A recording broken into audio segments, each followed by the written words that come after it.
All right, everyone. How is it going? We Hey everyone. I guess this is our first episode of the Lon Lon Ranch Podcast. It should be very fun. Got a lot of good stuff planned for today.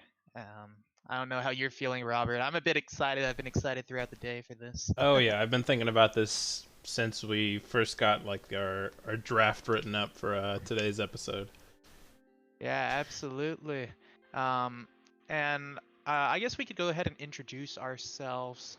Uh, I am Suvir. I am a SoCal Chic main. I'm kind of a bit of a newer player. I mean, I joined the SoCal Project M community a bit after the balcony era. So, one of the newer SoCal residents who plays the game. But I've been doing a lot of work for the community in my time here. I ran No Fundies League, which was one of the premier Southwest tournament series. It was an invitational. And yeah, just been pushing forward and trying to do as much for the community as I can. And Uh, you guys probably already know me. I'm your boy Potatoes Are Yum. You are here currently at my channel, though we do think we will be swapping between Severe and my channel as we continue with episodes. But if you're here and you don't know who I am, I'm Potatoes Are Yum, or Robert from NorCal, a Ganon main. Been playing the game for about 5 years, and as this last interesting year of PM has come upon us, of a lot of having to deal with quarantine and not being able to play LAN, I've slowly gotten into the TO scene as well. Um, and yeah, we're just here to talk about some P plus. Yeah, I mean, our main goal with this podcast is really to give the people of the community a chance to really talk about whatever topics they want. And I think how we'll go forward with this is probably bring on guests in the future of all different skill levels, all have their own place in their community, and just take a topic and roll with it. Um, yeah. And I think with that being said, we'll go ahead and bring in our first guest, Mr. XYK. You are here. Yeah, welcome. It's great to see you. I guess you can introduce yourself to everyone on the stream. Yeah, absolutely. Hey, my name's XYK. I'm currently in Maryland. I've been a part of the PM P plus scene since probably close to the end of 3.02. Is when I got into it.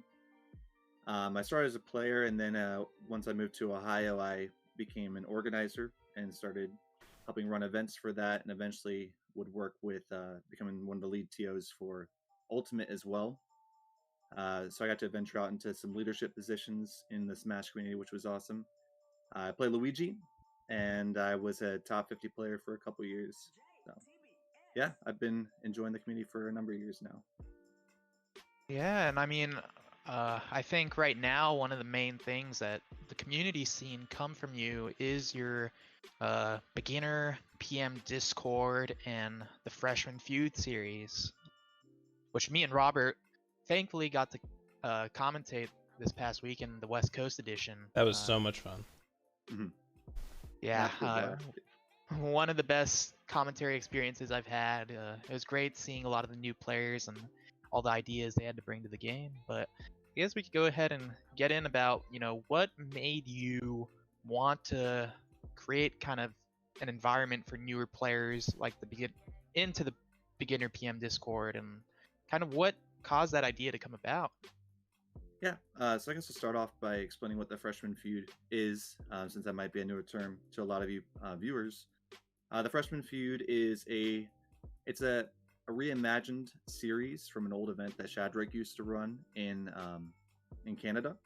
It's basically an event designed specifically for beginner players or players who have really yet to take the next step in their growth, and they feel like they really can't get much of an experience in at the current average skill level of normal events. Um, so Shadrake used to hold these events back in Canada, and then the pandemic hit. So what was really nice was that Shadrake and friends started up a new Discord for beginner players to have a space where they can learn. And this was shortly after the resurgence of P Plus, once all new eyes kind of got onto it, and Melee was talking about it again, and kind of sparking that fire again. And everyone was like, "Oh, P Plus, what is this?" And Ultimate players were trying it out. So they had the genius idea to make a space for those type of players who were getting all these new eyes that were on it. So I was talking with Shadrake because we were talking about holding events again for that, and he was sharing me the story of what these events were in Canada. And I said, "Hey, what if we reimagine this for the online scene, the net play scene?" And I said, "I have my history leading events in Ohio and streaming. I'm sure we could work together to make something like this." And he decided that we would get together and start planning things out. And little did we know that it would become as big as it was. I mean, the first freshman feud on the East Coast got nearly 60 entrants of strictly newer players or players that fit the beginner caliber of skill. But yeah, essentially what it came down to was that we wanted to continue to provide a space for these new eyes coming into the scene. Yeah, I mean, I think it's been very successful, as you said. 60 entrants is not an easy feat, especially in a net play era in quarantine. Especially online, that's super tough to get that many people, because you're not just limited to like who wants to enter. You start to get limited to who is able to enter due to like region restrictions and stuff like that. Yeah. And I mean, I think a great part of it too is just the community you've created in that Discord. It feels very welcoming. I joined there as one of the mentors, and seeing all the new players interact and discuss amongst themselves and just really push themselves to try and improve. It's been a great thing to see. I think one of oh, sorry, go ahead. I was going to say that it's funny you mentioned that. Because it really has become a community in of itself, where every single day you pop into that Discord and people are talking in the voice channels, and it's a good mix of already developed players who are placing in top 8s at like the Wombat Wednesdays and different events, and newer players, and it's really created an opportunity for them to learn from the players in a welcoming and accepting environment, inclusive, which are all qualities that we, for me, I've experienced a lot of growing up in the scene. So it's sort of extending out that arm once again to a newer community. Yeah, and I mean, big shout outs to Shadrake for starting this type of freshman feud event. Without him, I imagine, we wouldn't have seen the success of the Discord and the event that we have so far. It's been incredible. So big shout outs to Shadrake for that. And really, one of the things that I kind of wanted to talk with you about are, what do you think for a newer player coming into a scene like Project Plus? What are some of the resources or experiences that you've been trying to push for them with Freshman Feud or with the Beginner PM Discord? Yeah, absolutely. So I'd like to think back about some of my first steps into the community, and it all comes down to what creates that fire or that drive to want to keep pursuing this community and to develop your skills as a player and a member of a bigger family, essentially. But for that, it's different for everybody, right? So a lot of players, from what I have seen, will go into an event and get absolutely obliterated, and then for a lot of people that creates like a Debbie Downer, right? They're like, "Oh, I'm not really sure if I'm cut out for this business," especially if they're coming from another Smash game to something that's entirely different to them. It's really hard to ignite that fire if they just go in and get destroyed.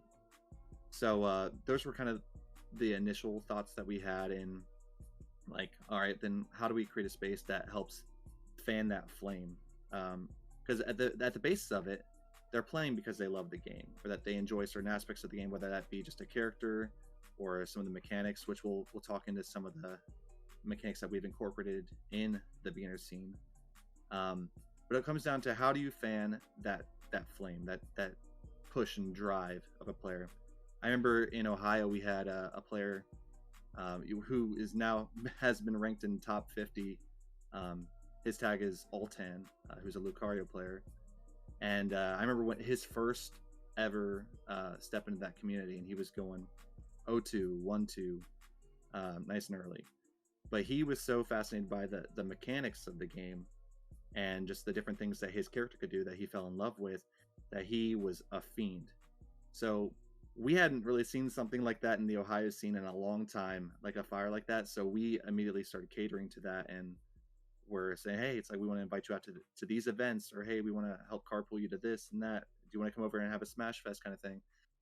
So I think it's discovering what that fanning of the flame looks like for each individual. And a lot of players who want to dive deeper in their character don't have the resources.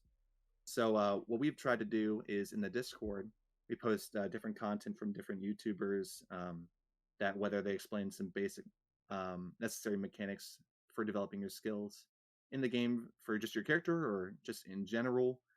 But it's basically providing as many resources as we can for them to set themselves up for what they ultimately want to succeed in, and not putting so much pressure on success looking strictly by results, but success looking as what your development is.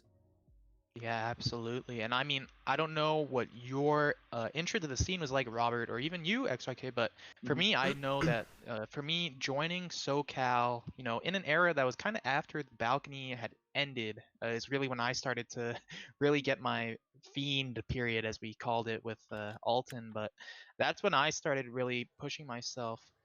And it was tough at first because, you know, a lot of these players had been playing for years. A lot of them were like just so good at the game. Like we had players like, you know, Sosa, Blank, Jose V, all just, you know, top 10 caliber players at the times where, you know, it's like really intimidating to be a new player and come to a local, and you first round, you know, you're playing someone who you've seen on the big screen before. But really for me, like I think what kept me going was also just finding a community that was willing to accept me as well. And I think SoCal did a good job of that. They were very supportive and also trying to reach out to me for coming to Smash Fest and stuff like that. And so I'm really happy to see that even in quarantine times, PM players are able to find a space like your Discord to help and really cultivate their love for the game. I'm not sure what your experience joining the scene was like, Robert, if you want to talk a little bit about that. I think mine was pretty similar to yours, Severe, but from NorCal. I started playing, like I said, about 5 years ago, and this was the era of Thunder's Reign was like starting to get really good. We had the Doctor, who was also on the come up. People like Ivayne, Boring Man. We used to have Pikmon over here in NorCal. All of them would come to our locals and just destroy absolutely everyone. But the scene was very welcoming. Everybody was like such good friends, and like I showed up to this. I remember the very first. It wasn't even a tournament. I think it was just like a Smash Fest that they held at UC Davis. Was the first time that I met most of these people, and everybody was just like hanging out and talking and playing the game, and I was just like so excited to play with all of these new people. And like at the time, you know, I think that I'm hot stuff because I'm the best out of my friend group. I was that kind of person, and then I show up and I get absolutely destroyed, and I feels like I have no idea what I'm doing. But everybody there was just so nice, and like they didn't care that I sucked. Like they would still play me. They were so eager to show me how to play the game, like teach me new things about my character, teach me things about the matchup, the stages, absolutely everything. And having that that feeling of welcomeness from these group of people is probably what kept me there. Like some of these people that I've known since then are still very close friends of mine. I know like some of them, I can call them up at a moment's notice, and they're gonna come here to help me out with whatever it is I need. Like you can make those kinds of friends in this community, and it's probably what kept me there the most. That Yeah, feeling of like just like closeness, and it's just a bunch of homies, and that's what I love about the PM community, honestly. yeah, you bring up a good point about the relational aspect of what it means to be a part of a community.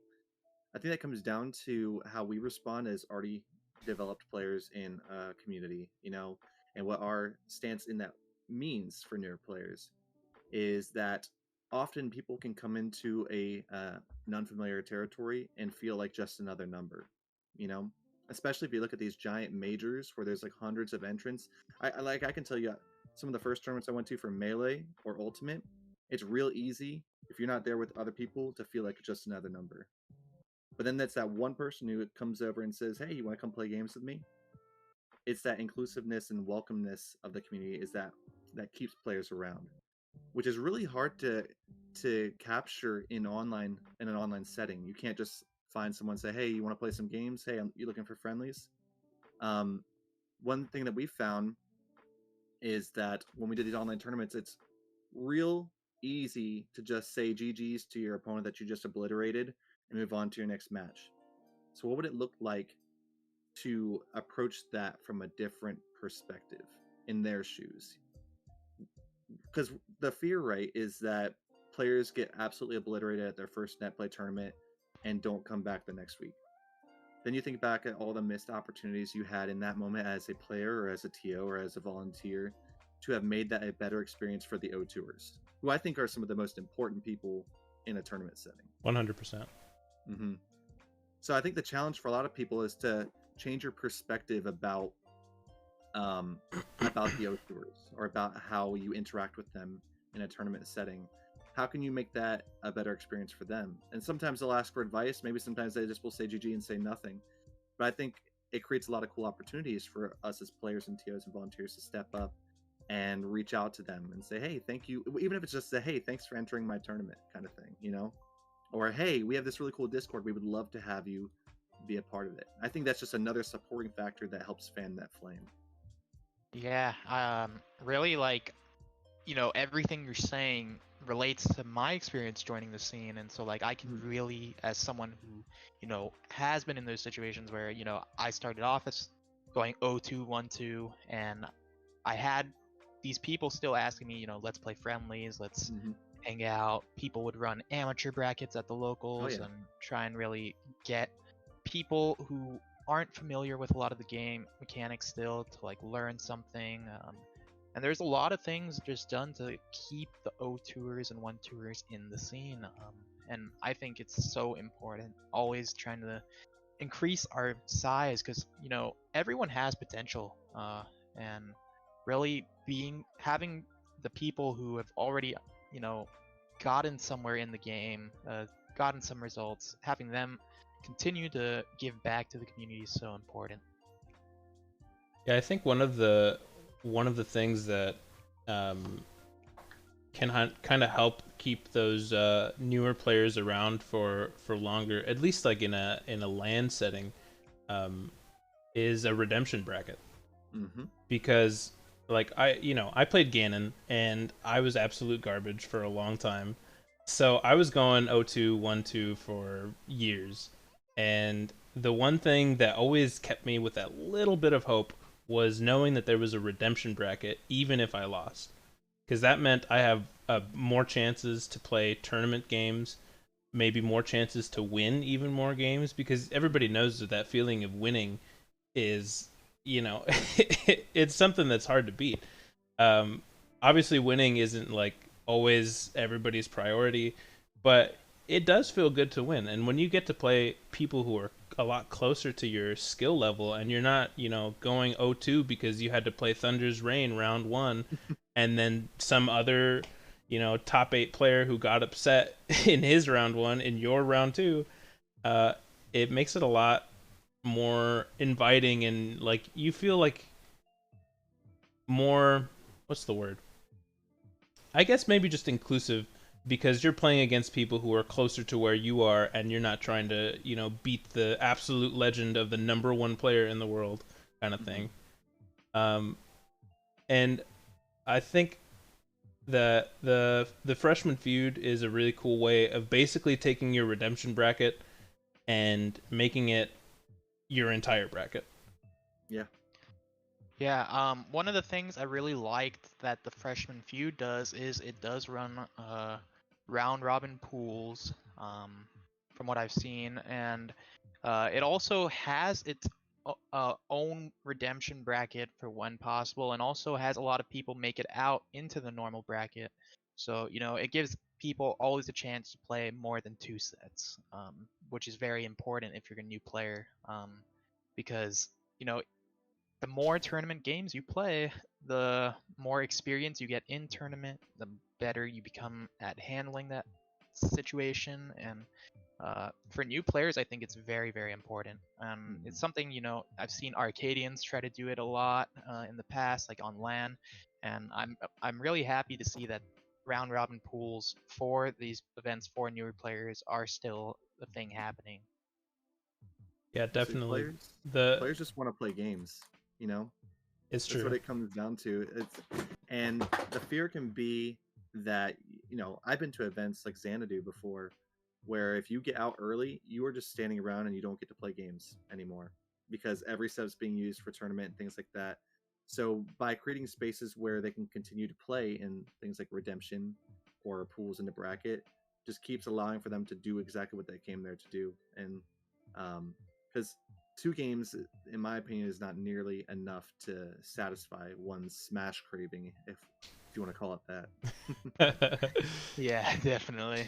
Yeah, two games is sets. definitely not enough, or 2 sets. Yeah, getting to play more than that, because some people take some time to warm up even, and especially like as newer players, getting like you play your first few sets, and tourney nerves are always a thing that's difficult to get rid of. And really, the only way to get rid of tourney nerves is by playing more tourney sets. And when you have things like, you know, round robin pools or a redemption bracket or even both, then you get that privilege of getting to play more tournament sets. You get more tournament experience, and you just get to put yourself in that scenario that otherwise you may only get to do once, maybe twice a week, and then you play your 2 sets, and that's all you're going to get until the next weekly. Mm-hmm. So getting the most Yeah. out of that is definitely, a huge plus, in my opinion. Yeah, and I guess really what this comes down to, and what I'm curious to hear from you, XYK, is what are some of the ideas that you have going forward to continue cultivating this beginner PM Discord and freshman feud scene? What are some of the plans you may have to, I saw on Twitter actually earlier, Resliv commented on your tweet saying, are there plans for bringing in some more experienced players to come coach people? And I'm just curious overall if there's any ideas that you're working on for the beginner community that, you know, may help cultivate this flame, which is one of the big points you've made. Yeah, I think what it comes down to it is giving these players a spotlight and how we can continue to do so. So what I really like about, and we've brought up a couple ideas already, and as Resliv was speaking, ways to include top players, because I think that is definitely like a moment that feels really good for a newer player. It's like, oh, this person who I know is super legendary or is super good at the game is coming in and like cheering me on. Like I know these players get so hype. I don't know if you've looked at the freshman feud chat, just how Yeah. much support like players come in from everywhere to hype up these players. There were copy pastas going down for one of the players that got second place yesterday. Um, just I think that's the kind of thing that you push is how do you get them the spotlight, how do you make them feel good. So going forward, I think what we want to do is develop a system where if we can confirm entrance enough ahead of time, have a draft for players where you basically get groups of players on your team, and it allows for those players to go in and support, encourage, maybe even train. You know, it could be like a week leading up to the event, and those players could spend time hashing out some of their, you know, some of their more, what's the word? I guess hashing out their mechanics and just how you approach different scenarios or how to level up. I think the more situations we get to encourage growth, the better. So it can even happen before the event even begins. And Yeah. I think there's plenty of opportunities for that. But right now we're looking at doing one freshman feud a month, because it is a pretty big commitment, and a lot of us are busy. But we want to make sure that each time we do it, it's got a lot of love put into it, and not just something that it's another routine. So Yeah, we're gonna definitely. do one West Coast a month and then one East Coast on. So they'll be alternating each month is what we're planning. Yeah, quality over quantity, always a golden rule, you know. Mhm. But yeah, I mean, I think having players that you know of and like having them reach out and help you and get hype over your sets is something that's kind of cool, you know. I mean, um, I've had some top players in my experience too, like sometimes watch my sets and watch my stream, even if I'm streaming a Mhm. tournament like I do these days, and get excited, you know. And that's always a good experience, even for someone who is a bit past the beginner level, you know, feeling like people are cheering for you or watching you Mhm. and helping you is something so important. Mhm. Yeah, it definitely. I I don't know about you guys, but like getting to be on stream, um, especially like the first times, um, is something so exciting, and like you just feel it, you know, to know that somebody's behind you, cheering for you, rooting for you. You can sometimes even hear their screams through your headphones, that sort Mhm. of thing, and just know like I don't even if I lose this set, like I get to be on stream, and that's so cool. I Yeah. have top players commentating my set, and that's so cool. Uh, it's just I'm reliving the those moments from when I first started right now, Yeah. and that's what I really loved about Freshman Feud. Watching top eight, and I didn't comment too much, but I was watching the whole time, watching Bert, and I like in my head I was like, let's go Bert, let's go Bert, and I don't even know Bert that well, but I was just cheering for my man, dude, and it's just so cool.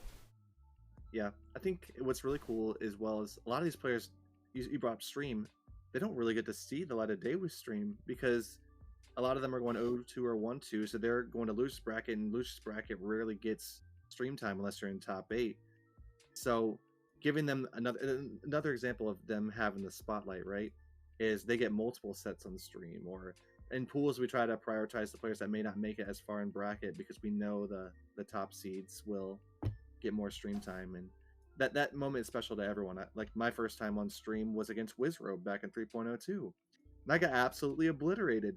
But to me, that was a huge moment where I had all my like my gang was behind me cheering me on, and like it was a feel good moment because I knew I was being casted. I watched that set like 20 times that night, back on Twitch.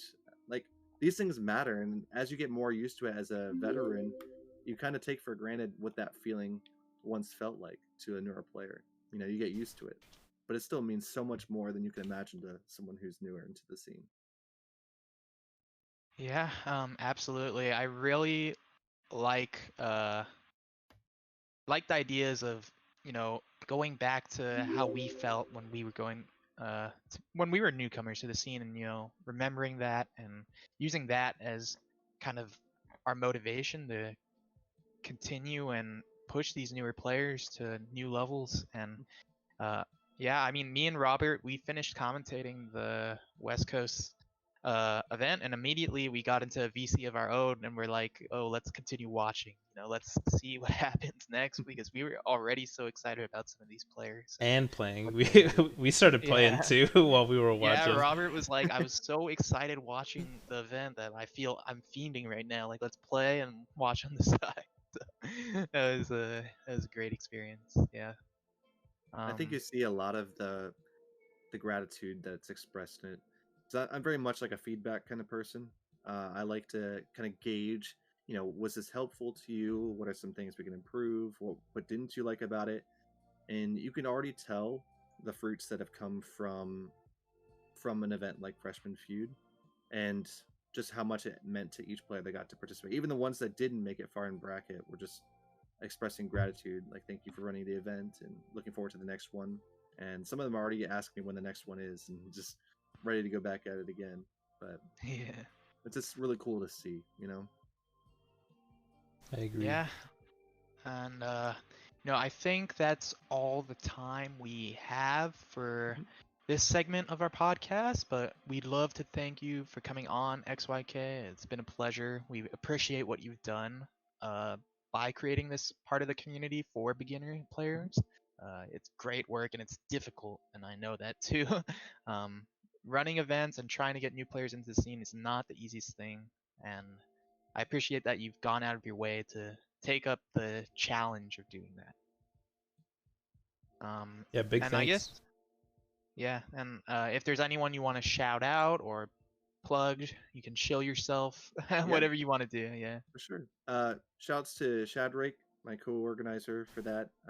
It was his initial vision that helped us reimagine what this would look like in a net play setting, and I sort of applied the creativity element to that and reshaping what it could look like in a broader sense. So it was really cool to see him spark that whole idea. So shout out to Shadrake for the Freshman Feud. Shouts to every volunteer that helped. There's a lot. There's too many to name, but it was really cool to see both of you, Nezzer G, and Marshall, a bunch of people step up as developed community members to help make that awesome. Um, and then if you want to follow me, you can follow me on Twitter at itsxyk. And I usually post about how I'm doing in the game and posting more about Freshman Feud as well, which is pretty awesome. And besides that, stay tuned. We'll be announcing the East Coast Freshman Feud here in the next few days, and we're definitely looking forward to that. If you want to join the Discord as well, I'll try to post a link in chat here in a few moments. Yeah. That's gonna be the Beginner Project M P Plus Discord server. Yeah, thank you for Yeah. having me. Thanks for coming Yeah. by to our first episode of the Lon Lon Ranch Podcast. I believe we're going to go into a quick break while we set everything up for our next guest. Mr. Big, Large, and in charge himself is coming out. So Yeah. stay tuned. We will be back shortly. Awesome. See you guys.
welcome back to our second segment of the Lon Lon Ranch Podcast. We're getting our second guest in right here, who's going to be big, large, and in charge.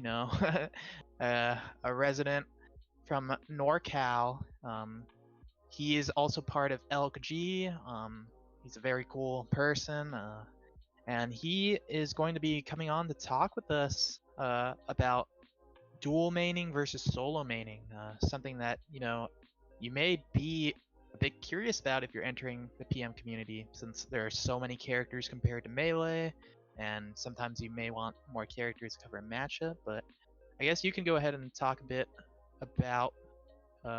You can introduce yourself, Joey. Alrighty, hey everybody, it's me, Joey, aka Big Large. Just like Suvir said, I'm NorCal born and raised, Elk G OG, as you might say, one of the originals. I primarily play Ike and Wario, and I've been doing this for about 5 years now in bracket. So it's great to be on, especially for the first one. We're happy to have you here, Joey. You know, once I saw you guys were doing this show, I felt like I definitely had to get on one of them at least. So that me and Ivan on the first show is well, it's a treasure. Honestly. Yeah, I wore my LG shirt to represent you guys today. You know, I was gonna wear mine, but it was dirty, and laundry would have taken too long. Oh, I feel that. But yeah, as Big Large said, been in it for 5 years and has experience using two characters, both Ike and Wario, who are quite different characters. One has a huge sword, the other is, not that big on range, but it's definitely a powerhouse with his waft. And I mean, playing multiple characters is tough enough, but you play them in a tournament setting, which is also something that even more so amplifies the difficulties of that. Yeah, it's actually a surprisingly common dual main combination. A lot of people have done it before. Envy's experimented with Wario plenty in bracket. I believe Dadpool's played Ike a few times. Mataz, one of our local Warios who hasn't played in a while, but his second best character was Ike as well.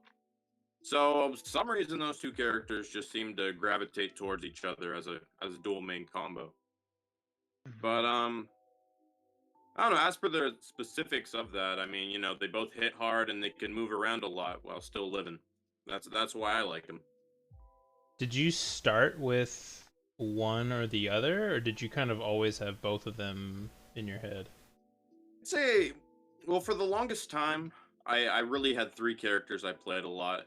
Ike and Wario, obviously, and then also Meta Knight. But I just don't play Meta Knight as much anymore.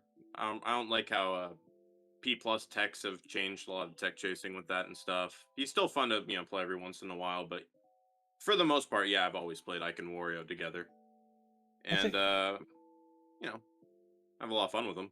I think I remember you pulling out the MK years ago now in bracket, at least a few times. But yeah, there's definitely been a lot of ascensions where I've done it before. Yeah, and I mean, for me, I've been primarily a solo main in my experience with P+. I had a secondary Falco for a period of time that I did use, but most of my time in the past year, 2 years, has been primarily Sheik. And so for me, I don't know a lot of the struggle of picking up another character to play in tournament. Obviously I play other characters for fun and on the side, or just to experiment with them, but you never had a character crisis.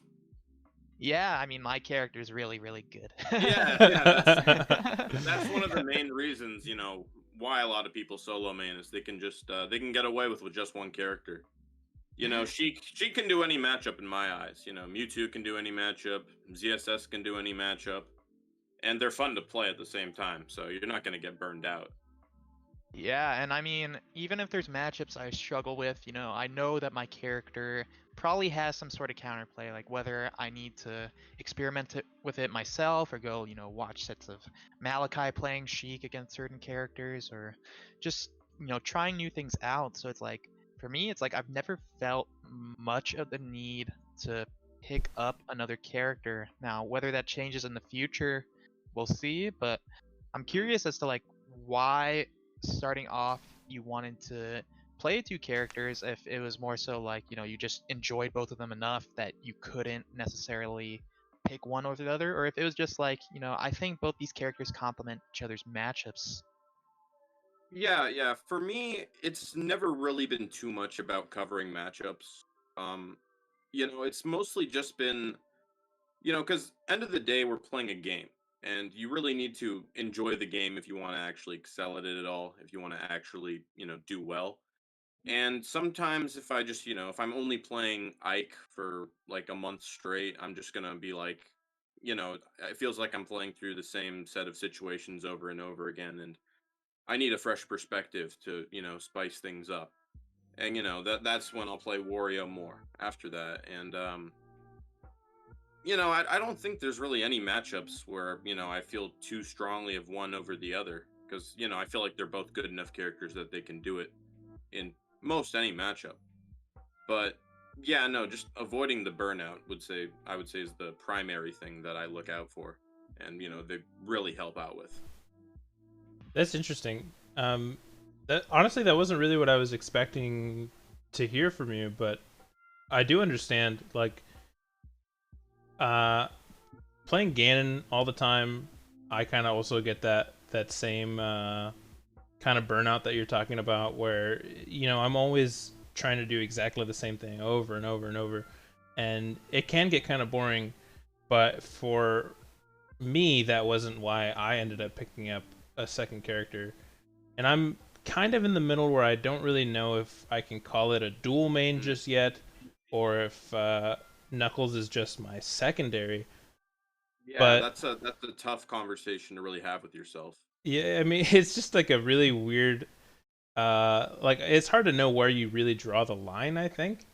I honestly, like, a lot of times I don't know if I'd say Wario is my dual main. It feels like it more fluctuates between me having like one really strong main than the other character that I can always fall back on if I have to. Which, arguably that's a dual main, arguably that's one of them's the main at a given time and the other's secondary, I guess.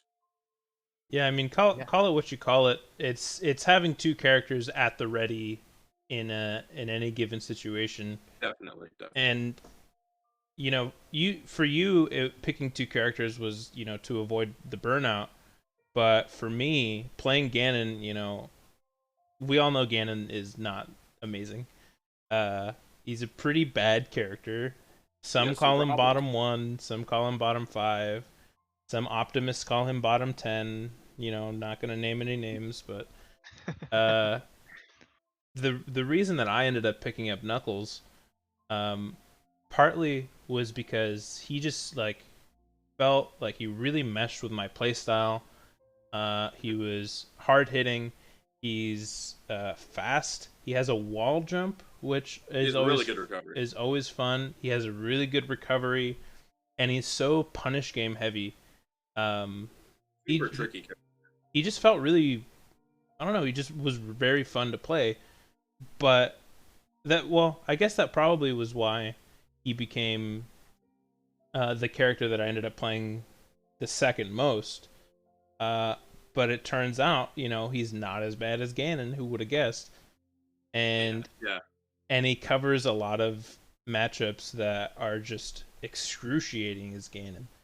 I never ever want to go back to Ganon Sheik. That's the thing, that's the utility of like having another character to fall back on. I feel like, if you're playing, like, I've been playing a lot of Toon Link lately, and playing Toon Link Spacies is, why would anyone ever do that? I don't understand why anyone would ever do that. I mean, look at a player like Lunchables, he plays Marth, Roy, and Toon Link. He's never picking Tink for that matchup. That's sometimes you just have to have that other thing to fall back on, just purely for the sake of, I'm not gonna put myself through this hell, because it's just not really worth it. Yeah, there's something you can learn, sure, by grinding through it a lot of the times, but sometimes you have to be in a learning mindset, and sometimes you have to be in a, I need to be competitively viable. Because winning is a strong motivator Yeah, for growth. and I mean, speaking of Lunchables, I mean, he is one of the players that in the past at the top level was probably the most comfortable with multiple characters. I mean, he had his 3 characters, both able to get him huge wins and very far in bracket.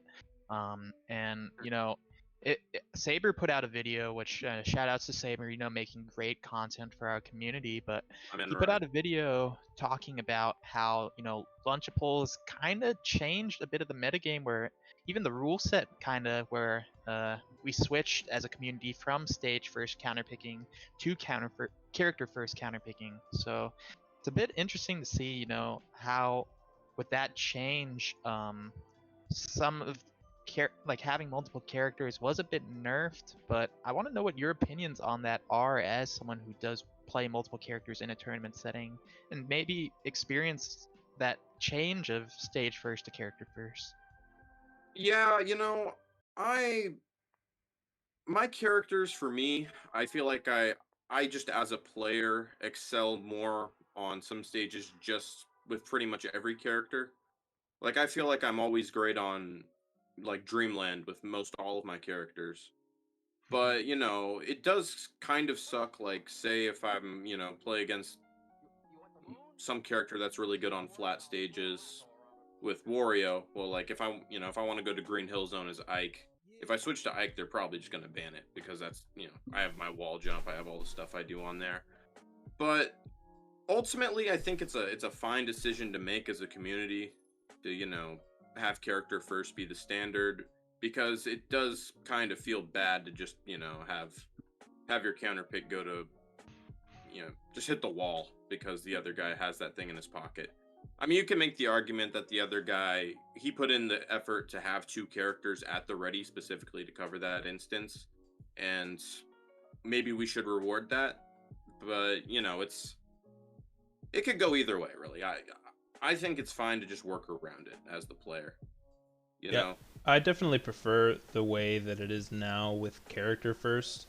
And I'm glad that I didn't really have to play, at least to my knowledge, at any point with stage first, because I don't know. There's just so much variety in characters. I don't want to have to worry about leaving FD open and then suddenly they pull out a character like Marth that's just great on flat stages, and then like my entire everything that I was thinking in the process of banning stages is just null and void because they just have a pocket character that I was like, well, how was I supposed to have known that they were going to bring that out?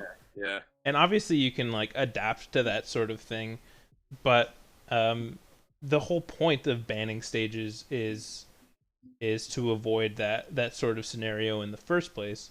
And I think that having stage first and then character kind of nullifies the point of even banning stages almost. Yeah, no, I can definitely agree with that. It's it's rough. Yeah, and I mean, I think it's interesting to talk about at the local level versus the major level, because usually at your local, you know all the people in your immediate community, so you may know oh, this guy has a pocket Marth, he has a pocket Diddy Kong, ban stages accordingly for that.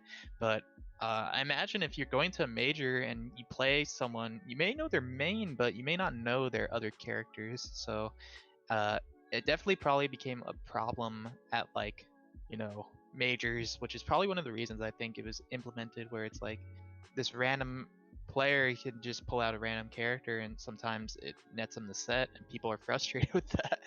I mean, not to mention just the size of our cast as a whole is just, that's a lot of things to be prepared for on the fly, and to take into account what stages you have to ban. It's a bit unreasonable.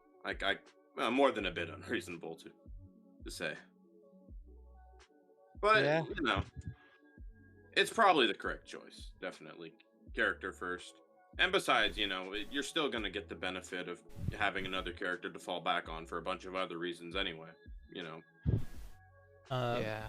A question I have for you, Joey, is how do you manage your time playing both characters and keeping both of your characters at like their peak potential, I guess?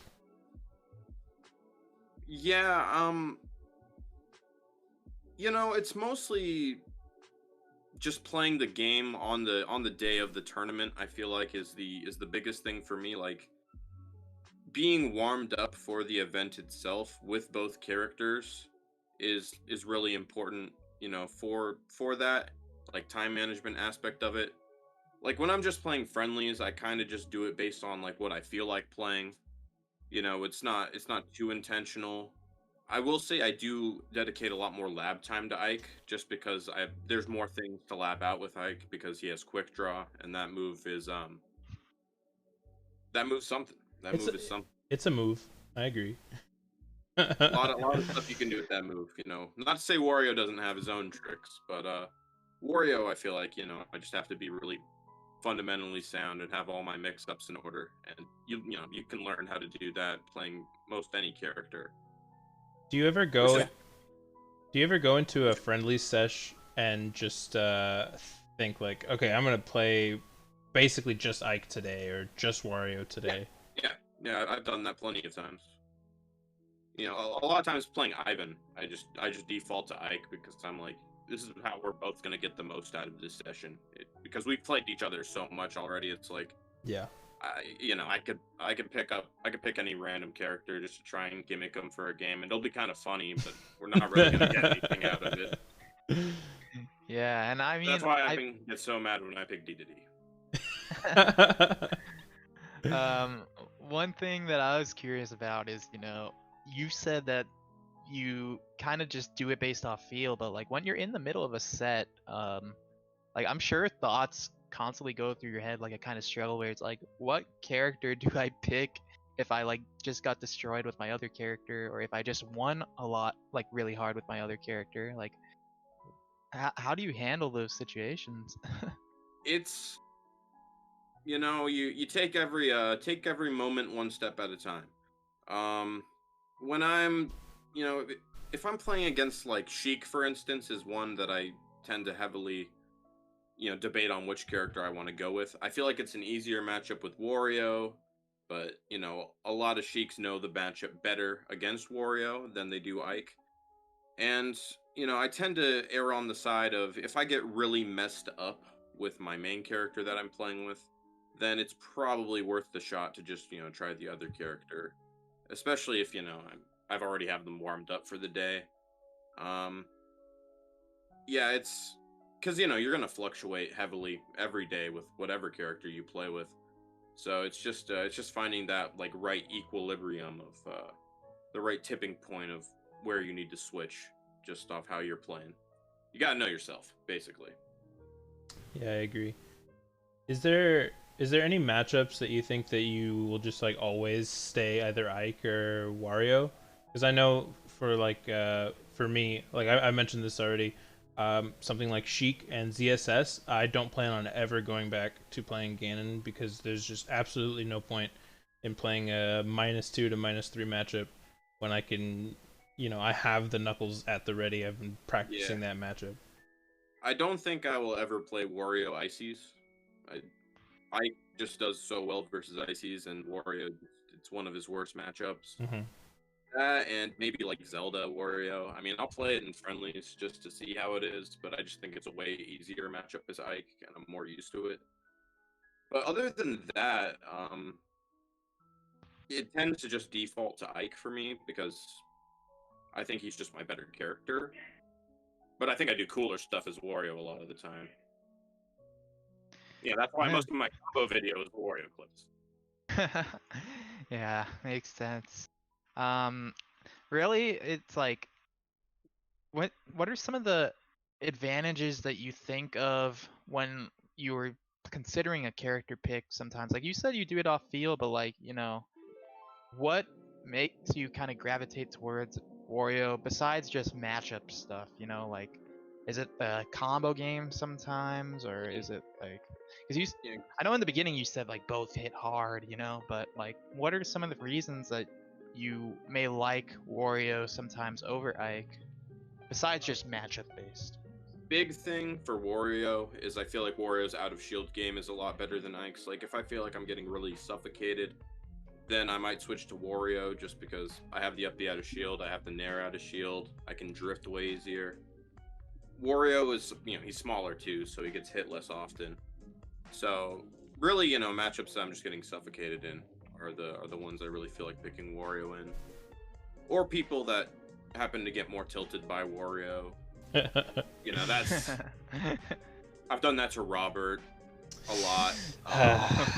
No. Yeah. I mean that matchup sucks Yeah, with Ganon. Yeah, no. I also just I love Bite. I really love Bite. Bite's just, it feels so good to use.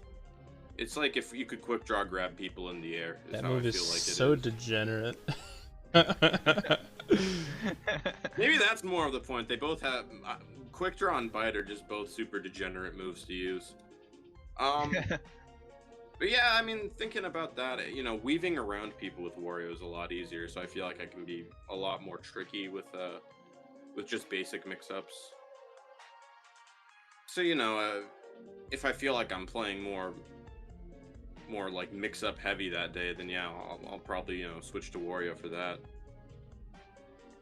Yeah, sounds good. I mean, sometimes it just depends on the day-by-day basis, I guess. Like, I know, for me, like, even just as a solo main, sometimes there's, like, certain aspects of my play that, like, I'll fall back on. Like, for example, like, if I'm not feeling too good about my tech chasing, like, I'm gonna play a different way that day, you know? But, like, I guess for, like, someone who plays multiple characters in a tournament setting, it's like, sometimes my Ike's a little off or something, and I'm just gonna go Wario for this set and see how it goes, feel it out from there. Yeah, That's basically what I'm definitely, hearing. definitely. It's like I'm like sometimes just like screw it. You know what? Today I'm just Wario. It's just got to be like that. That and they both teach different things and like reinforce like different better habits, and that's another like big plus to like playing different characters is that you learn to play the game in like multiple different ways, and you can like really apply it to both characters. Like Yeah. my aerial drift, for instance, as I got a lot better when I started playing more Wario, just because it really is accentuated when you're Wario. That's one of the strongest things. That's true. Yeah. Severe, can I ask you a question? Yeah, absolutely. I'll allow it.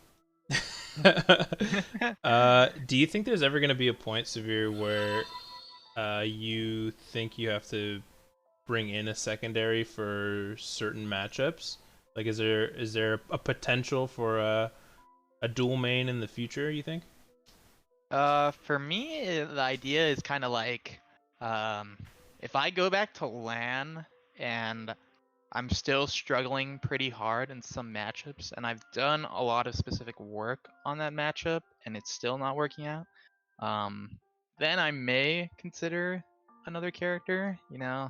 I've been playing some characters for fun on the side, and they do happen to cover some of the matchups that I do struggle with Sheik. So it's like I have them like prepped up for like, if in the future I do feel the need in bracket to pull out a secondary, or a co-main, like I'm prepared to make that like switch. However, like for right now, it's like I think a lot of my issues are still things I can work on, like there's still counterplay that I can do to get better at those matchups. So it's like till I get better at like the things I think I still need to work on, it's like I'm not gonna consider that other path. as long as you're having fun too, I would suppose. Yeah, absolutely. Ivan's asking in the chat what matchups do you think would cause that? They are bringing up D3. DDD does give me as a player a lot of trouble. Fashoom definitely has my number. But yeah, I mean, I will see. I don't like playing against Bowser. I don't like playing against Spaceys that much. So it's like, you know, some of those characters are a bit difficult for me as a player, but I think my character may be able to handle them. So it's like, I just need to sometimes, like, I need to think about them more, and I do go over some of my sets when I lose and like try and think of what I can do. But you know, maybe a Spacey's counter pick in the future, or something to deal with heavies a bit better, with the exception of Ganon. You know, Ganon is a bad matchup, really bad matchup against Sheik, but with the exception of him, you know, maybe for the heavies, we'll see. I mean, I haven't had some. Always okay. That is what Sosa has told me, but we'll see. I mean, I'm going to see what I consider going forward. I'm really waiting till Land comes back to make judgments like that. But for right now, I just play the characters for fun on the side that I'm considering. Pretty smart. Yeah. Do we have any final questions here for our man Joey? Not. I don't have any questions for me. I don't think so. Okay, cool. I think we've pretty much gone over everything that we wanted to talk about like the whole dual main versus solo main stuff. Should we open and- up to the chat to see if they have any questions Yeah, for Joey if any of you- specifically? Yeah, if any of you have questions for Joey specifically in the chat, you can let us know. Lordy did ask what the best Ike color is, and I like the new blue one that they added. But gold is always the best one, and Lordy already knows that. Gold. All right. Saber asks, "I have 5 6s. Do you call?" That is cap. That is cap. I'm calling that. Let's see what other questions we got. I don't see too many. We'll leave them open for another minute or two if the chat has anything they want to ask Big, Large, and In Charge. Who's harder to kill? Says Ivan. Ike or Wario? Probably Ike if you have walls. Yeah, I'd probably say it's Ike. I'd probably say Ike's harder to kill. And I think Quick Draw's just such a busted recovery move. Really good. All right, we'll take maybe 2 more questions. One of them being from Lordy. Who is more broken, DDD or Wolf?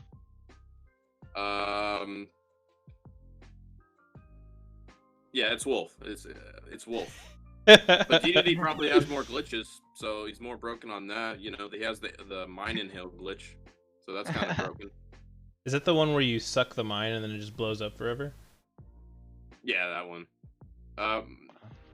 My DDD versus my Wario, who wins? Definitely my Wario, because my DDD would just be a dumbass and keep shielding and just keep getting bit. All right, let's just take this as the last question then from Insane Rogue Muffin Goat AI. Who is more broken, Squirtle or War Turtle? Well, I mean, War Turtle has the higher base stat total, so I would say it's definitely got to be War Turtle. Plus, he has all of the moves that Squirtle has access to, and then probably more in his later evolution, so it's definitely War Turtle. Easy. Easy, as we said, you know. All right, well, I guess from there, that's all we have for you, Joey. It's been a pleasure having you on. Of course. Thank you. Thank you very much for having me. Is there any shout outs or plugs? You can chill your Twitter or whatever you want to do right now. Just watch my combo video. Big skills, large results. My combo video, put it out a few months ago. Most of the clips are Ivan getting comboed, so watch it just for that. Our next guest, Ivan. Just remember, most of those clips are him. I have more clips on him than he has on me. That's all I want everyone to know. And shout outs to Saber putting that video in the chat, and you can all check it out. My man. Oh, and you can follow my Twitter at ElkG Big Large. There might be an underscore in there. I'll plug it. Yeah, well, thank you so much for coming on, and I think we're going to throw it to break for a couple minutes here, and then we're going to be back with another LG representative, Ivayne, to talk a bit about playing multiple Smash games and how that works out. So we'll see you guys in a couple minutes. We will be right back, everyone.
Okay. I think we're back. Should be back. Thanks everyone who's been tuning in so far. We've had a great time. We're gonna be here with our third guest very shortly, Ivan. For those of you who don't know, his tag is Ivayne.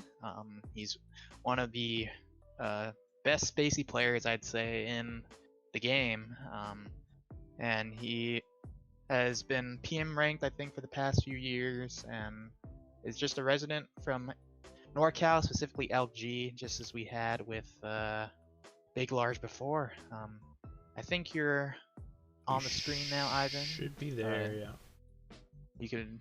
Am I good? Yeah, you can are here. introduce yourself now. Hey, what's up? Fuck. Joey says I'm blushing right now. Yeah, I didn't know you had dyed your hair. What's up with that? Yeah, I dyed my hair last Tuesday. Yeah, this is actually just blonde right now, but I'm going full white. So it'll be interesting. Also got my ears pierced, if you can tell. Oh dang, you're getting extra Hard edgy. to see with the Yeah, it's hard to see through the camera, but yeah. But that's interesting. But yeah, tell us a bit about yourself and your time playing Smash, I guess. How did you get started, and how did you end up where you are right now? So I started playing Smash in high school in about 2015, like early 2015, around that year. It was really me, Joey, Big Large, and Karm Sugidai. The three of us kind of formed our own group, called ourselves LG. We started by playing Brawl just casually together, and then we eventually headed to our first tournament in Elk Grove. It was a tournament called Odyssey, and had like a bunch of the Smash games, and we played PM because that was just it was closest to Brawl, you know. And back then I played Wolf and who else did I play? I played Marth, I think. Yeah, I played Marth, Wolf and Marth, both was a dual main. And ever since that tournament, I just got hooked, and I've just been playing since. Yeah, and I know you've dabbled a bit in Melee as well. You want to talk a little bit about like your experience of getting into Melee? So I started playing Melee around the time because in Sacramento there was some Project N tournaments when I started, but it was mostly Melee, and I thought I had to travel all the way to the Bay for these bigger PM tournaments, especially later on when PM was kind of going a little south. I just realized that if I wanted to get good competition, that I had to play some Melee because that's where all the good players were at, And Yeah. And to me, I didn't really care about being the best Project M player. I just wanted to be a good player in general, I just wanted to get the fundamentals down. So I started playing Melee. I picked up Marth because I liked watching Mewtwo King at the time, PPMD. So I started off by playing. I was like, I'm going to split my focus between Wolf and PM and Marth and Melee. Was that hard to play like not only two different Smash games but two very different characters as well? My thought process was that if I played like the same character, I would get like mixed up in the muscle memory. So I wanted to play two characters that were kind of different, and it was hard playing Melee Marth compared to PM Marth just because of Dare just feels so weird switching between the two because it just has so less end lag in PM compared to Melee. Yeah.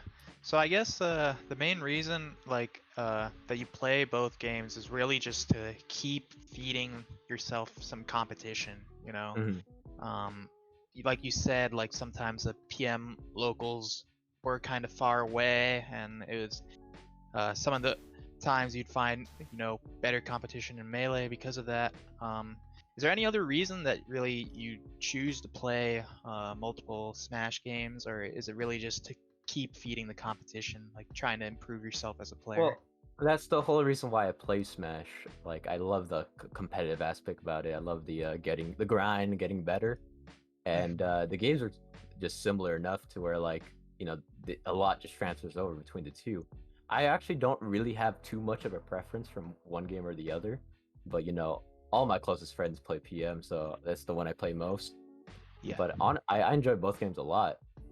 And in Sacramento, at least, when PM had that whole when 3.6 after it came out and everything started getting shut down, Sacramento stopped running PM tournaments like completely. Like the scene kind of died, and like I was still traveling to the Bay Area for tournaments, but I mean, there are some times where it was kind of dry, and it was just like, well, I can get a tournament like maybe once every month, maybe less than that because of work. But there was locals weekly every week in Sacramento, and I was like, well, if I want to get better, I should start playing some Melee. Yeah. I know I asked you this, just between us, a while, maybe like a few days ago. But are you entering Melee tournaments right now? I was actually in TMT earlier today. Oh, Wow. Yeah, that's why I needed that ping early, because I was playing bracket sets. How'd that go? It's funny enough, I was doing well, but then I ran into some Sacramento locals, Soccer Mom and Butlet, and I lost to them, so I'm 6-2 right now. Oh. So, No, yeah, unfortunate. gotta have the grind going on, even when you're committing to some things like this. I respect it for sure. Yeah, Melee is so easy to grind right now, man. It's great. Yeah. Yeah, Melee definitely has that luxury that unfortunately PM doesn't have right now, of rollback, and not even just rollback, but the whole ecosystem that rollback is built on, Slippy, where you can just at the press of a button find any random, mostly Falco main and just start playing the game, and that's something that's so easy to grind as opposed to PM right now. Yeah, and one thing that really goes along with that, which I kind of want to talk about a bit, is the access to resources to improve in Melee versus PM, And I know for you, Ivan, being one of the best wolves that we have in the game, he was probably a bit unexplored at the time when you started picking up the game. Obviously, like in 3.0, they had Chillin' Dude and switches made a rise, but there probably are things that you had to figure out because there just aren't as many resources on Wolf compared to like how they have in Melee. And so like, how did you have to like deal with that when going about improving? Like, was it just a lot of experimentation, watching VODs of other players like Switch, or? So, a thing about me that anyone who's ever played me knows about is that I play like a lot of the other species. If you ever net played me, I play mainly Falco. I play a lot of Fox as well, and a lot of those things just transition over to Wolf really easily. Like especially like a lot of laser stuff, very similar to Falco, and like obviously there's some small differences that you have to adjust to, but the main ideas are still there. Like a lot of the like the minor, like the micro interactions in the game, you can just like take from the other species, like running shine. I took from Fox, and laser JC shine I took from Falco. Some of like the laser on shield like mix ups definitely from Falco, and like a lot of that, I would just study the other two characters, and they just apply to Wolf in some in a different way. Like you got to do some legwork there, but it still works out. Quick side question, just because I'm curious. Have you played Melee Wolf yet? And if so, what do you think? I played a little Melee Wolf. He's a little strong. It's pretty strong. Dare being a spike is kind of nutty. I think his up air is just absurd. It's absurd. Yeah. But yeah, it's a fun build. Still feels really weird to me, but Well, yeah, when you're used to PM Wolf, it must feel weird because it looks kind of janky, but like still fun. I haven't gotten the chance to play it myself yet though. Yeah, I only played it like the week or two it came out, and I had some fun with it, but I haven't touched it since.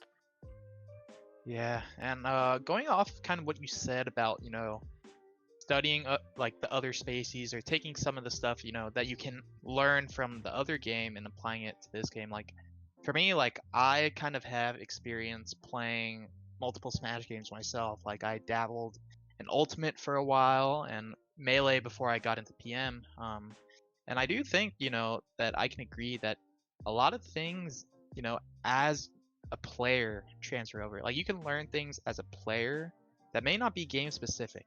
And, you know, sometimes, like for example, in Ultimate, you may be playing against like random Pac-Man that you've never, you know, played before, and it's super campy game, but you have to learn the patience if you want to win.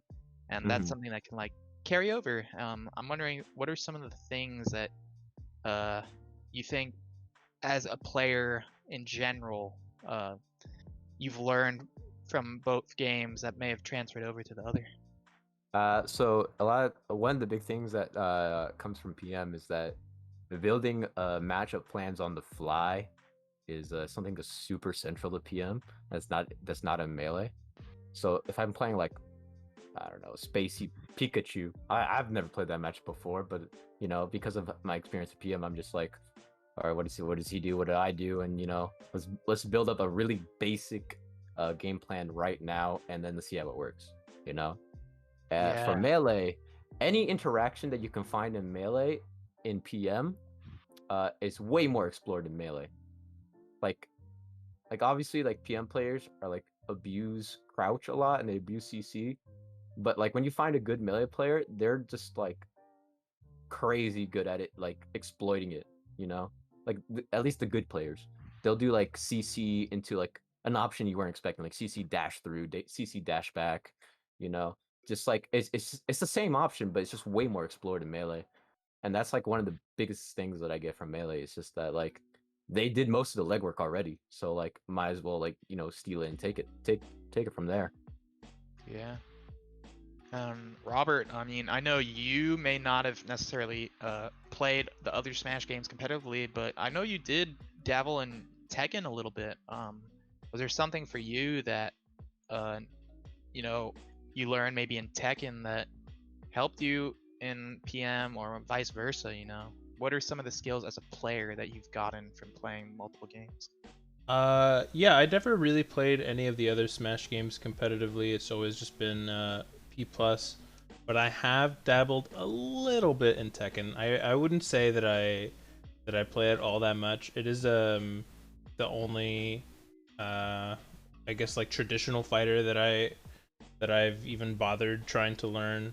I tried Dragon Ball Fighters for a little bit, but didn't end up really sticking to it. But I've stuck to Tekken for a little bit. I'm trying to get back into it, and I did enter maybe like 2 or 3 tournaments for Tekken.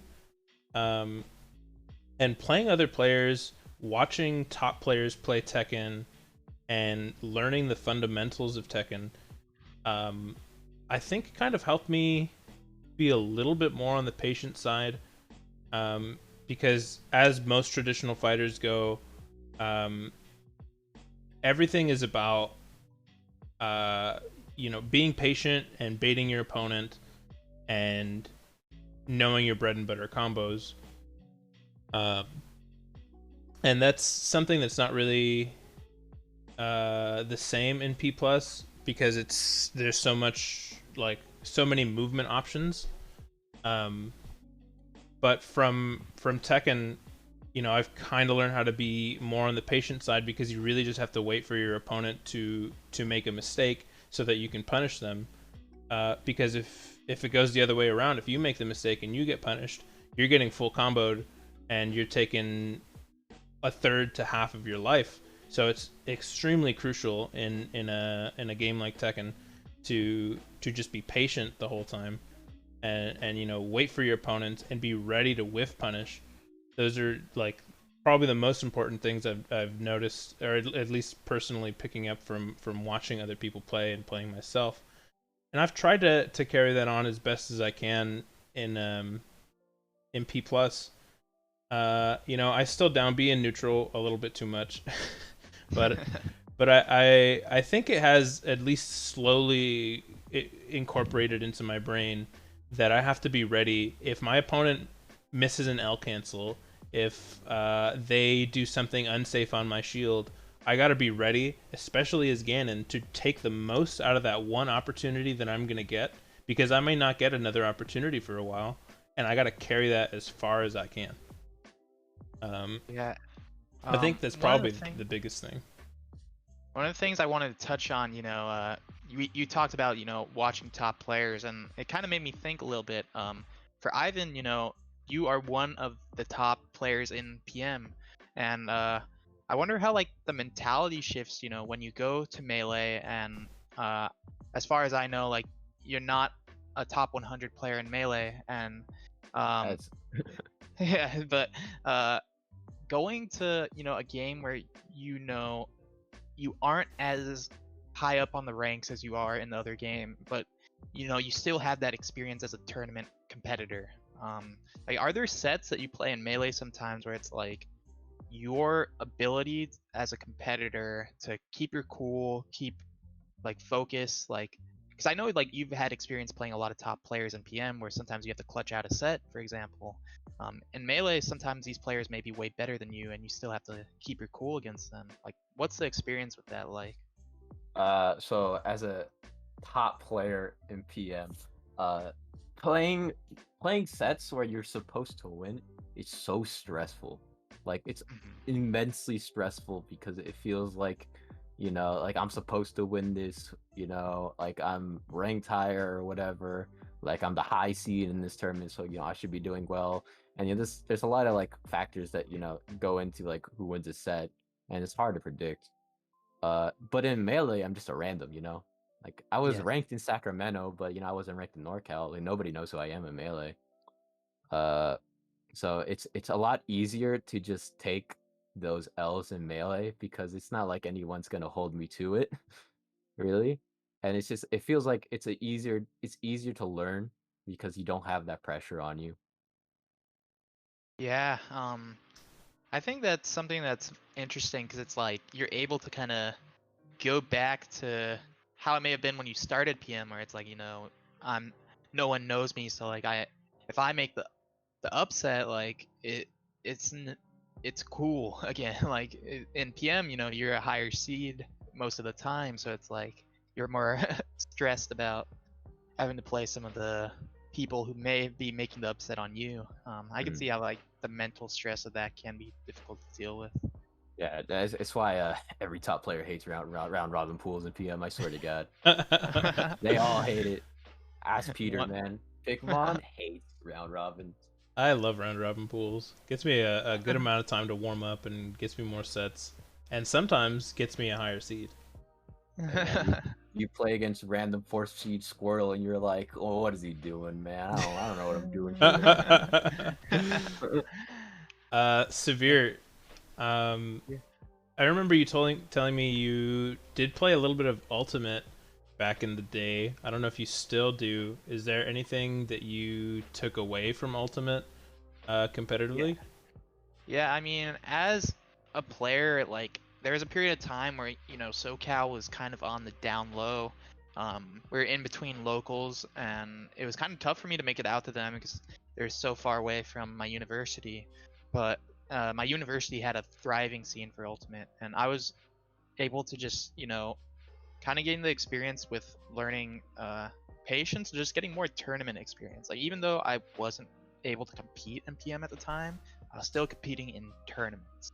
So it's like a lot of like the mentality stuff and like trying to keep my cool in a tournament was stuff that kind of carried over.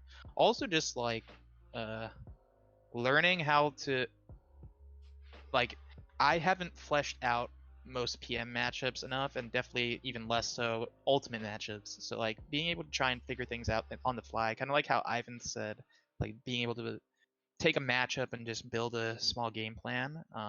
If I play a matchup I don't know that well in PM, like I can kind of try and do that because of my experience in Ultimate, because it's just like playing something brand new overall. Cool. But yeah. Did you have something you were gonna say? I mean, not necessarily. I think one small thing to cover, it's just like does the PM may not be the most popular of the Smash games, and we all know that, but we still play it because we love it. Is there sometimes, Ivan, where you thought like, man, maybe I should just switch my full focus to Melee, and if I grind it really hard, I could get really good or something like that, you know? I have done that. There have been like, there was definitely a period in time where I'm like, I'm just gonna play Melee for now.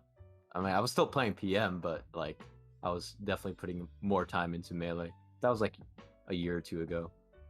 2 years ago, I would say. And Good. it's funny because I was a Marth main in Melee and a Wolf main in PM, but I just been playing so much Falco recently. I might just switch to Falco in both games. I've actually already switched to Falco in Melee. Yeah, and you recently won probably our most stacked WNF tournament, going all Falco over even Thunder's Reign, which is pretty crazy. I'm sure you were hyped about getting all those wins, not to mention the nice pop bonus at the end of it. I don't know. I think my Falco's better right now. Like, just straight up. Like, I just haven't been having that much fun playing Wolf. Like, honestly, I've loved playing Falco for the longest time, but like, Wolf is really good, and like, I enjoyed playing Wolf, so I was like, I'm just gonna stick with him because, you know, I don't want to get Melee played or whatever, you know. But recently I just been thinking that maybe I can do it with Falco, even if some of his matchups are harder. So I'm planning to go all Falco for a bit. I want to see how it does on LAN, especially. I was about to ask if you think you would keep that going once LAN comes back. Yeah, I think I'm gonna try it for like a few months once LAN comes back. See how solo Falco does. Do you think you'll enter both Melee and PM when LAN is back? Like if you go to a big major that has both? Absolutely, that's what I've been doing this entire time. Yeah. It kind of sucks because when you do well in both games, you're like, got a lot of bracket matches to play. Yeah, you just keep swapping over and over. I remember in Smash and Splash, I think it was Smash and Splash, right? I think it was. I had to play like 10 sets, like back to back to back, and I was just like, I'm so tired. Especially because I was in doubles too. Oh no. Oof. Yeah, that sounds exhausting. Yeah. I can't imagine being good at Smash games, so. But yeah, I mean, I guess we can open it up to the chat if you guys have any questions for Ivayne. You can ask them now. We'll leave it open probably for about 5 minutes, I'd say. If any questions we see come by in the chat, can answer them, because I think we've gotten through all that we had to really ask you. I don't know if you have anything else, Robert, that you necessarily wanted to ask. I don't think I have anything. I do want to thank everybody who has followed so far, plus the one gifted sub from Encorals. Thank you guys. Both Severe and I really appreciate you guys all tuning in today. Yeah, I just wanted to give a quick thanks. Ivan, is there anything that you wanted to talk about while we wait for questions? I think we actually got a few coming in. Oh, you're right. Let's take Wardy's question, and then we'll just go in order from there. Where do you think Falco is on the tier list in PM? I think Falco's underrated, and he's definitely definitely top half. How deep in top half? I can't really say. Like, I think around, off the top of my head, like top 15 range, like 15-ish, 14-ish, somewhere around there. For what was it? Omnish, I want to play probably Sosa. I kind of really want to play Sosa in Falco Wario because he says that matchup's really bad for Falco, but I don't agree. I think Falco is fine. Yeah, I mean, just between you and me, but not really, because we're on the stream. He was telling me, he was like, I see why you struggle so much with Ivan. He was like, because I talked with him after you played those friendlies with him. He's like, man, this guy is really, really good. He's getting a lot. His Falco is scary. So he may be on the back foot there, but we'll see how it goes. Falco's kind of nice. people to believe it this It's time. it's pretty nice. I mean, it did win, a super stack tourney and beat Thunder's Reign, Sneeze, Doctor for All right, Shrimp. Thomas but, was playing awful that tournament, like 100%. I do that set was just scuffed. Not because of the connection, but because Thomas was missing some easy stuff. he hasn't been hit back in a while, so we can't blame him entirely. He downloaded the game like within the week of that tournament, so it's been like a solid year. Yeah. Dango. Dango asked Wolf versus Fox. I think Fox wins. I think Fox wins. I think Fox wins. It's close, but I think Fox wins. It's hard to say because that matchup's really unexplored. Yeah. How late are Bert- you? We started about an hour and a half ago. But maybe I'll take this quick moment since you asked that, Bert. Do not worry if you guys missed any of this podcast, as we are planning on putting it up in its entirety on YouTube for you guys to watch at, your convenience. Yeah, we're gonna be having a Lon Lon Ranch YouTube channel set up where we plan to upload the podcast, and if you ever want to watch it, I mean, I think it's also gonna be on your Twitch VOD, probably, right, Robert? Yeah, but it gets deleted after 2 months, I think, on its own, and there's not really much I can do about that. Yeah, so if you're looking to immediately watch it, I mean, you could just look at the VODs on Robert's channel. But if anyone else has a question for Ivan, we'll take maybe one or two more. Otherwise, I think we'll wrap up. Let's see in the next minute or so if anyone's got anything. How do I read chats from before I got here? You have to watch the VOD. I believe there is a way to watch the VOD even now. I just don't remember how to get there. You'll just have to sift through my channel real quick and you'll find the VOD. Yeah. Big Large says, who's harder to kill, Ike or Wario? The same question you asked him. It's Ike, man. It's Ike. Ike's impossible to edge guard in like certain situations. If he's quick drawing from the top corner, he just has too many mixes, man. I don't know what to do there. Alright, last question from Lordy. What's your favorite drink and why is it Jaeger Bomb? I don't know if that's true, but what is your favorite drink then if it's not true? I'm a hydro guy myself. I like to hydrate, get some water in me. I'm a hydro only. Shoutouts to Parker. Yeah, with a hydrate tag all the time. My guy, Sip Master.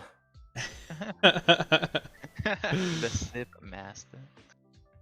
Yeah, I mean, I guess that's all the questions we got for you for right now. Thanks so much for coming on, Ivan. Is there any shout outs you want to give or any plugs or whatever? You can do that right now.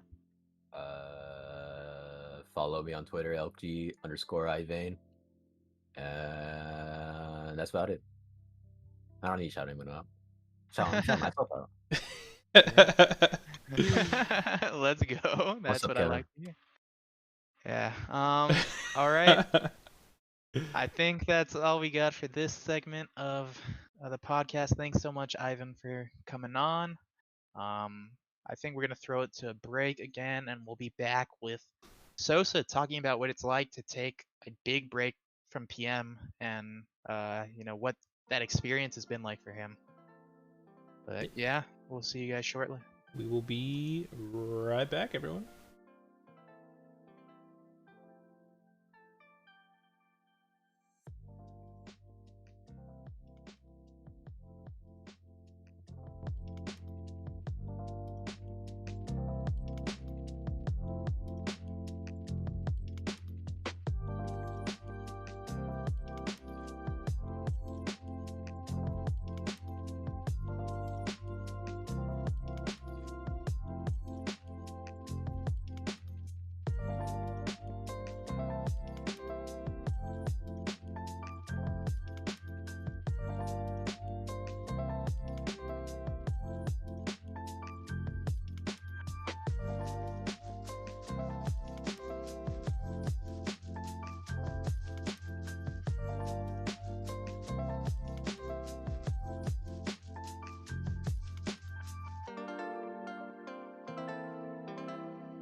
All right. Welcome back to the final segment of the Lon Lon Ranch Podcast. We're going to be with our final guest of tonight, the number one player from 2018, Sosa. I believe we're getting his cam up right now. And There it is. yeah. Okay, great. It's up. So I guess you can introduce yourself, Sosa. You could just talk about how you got into PM and kind of how you've gotten to where you are now in Smash. Yeah, my name is Sosa, main Wario, and I got into Smash a long time ago. I started playing back in late 2007 or so, right before Brawl came out, and then played Brawl for 5 years.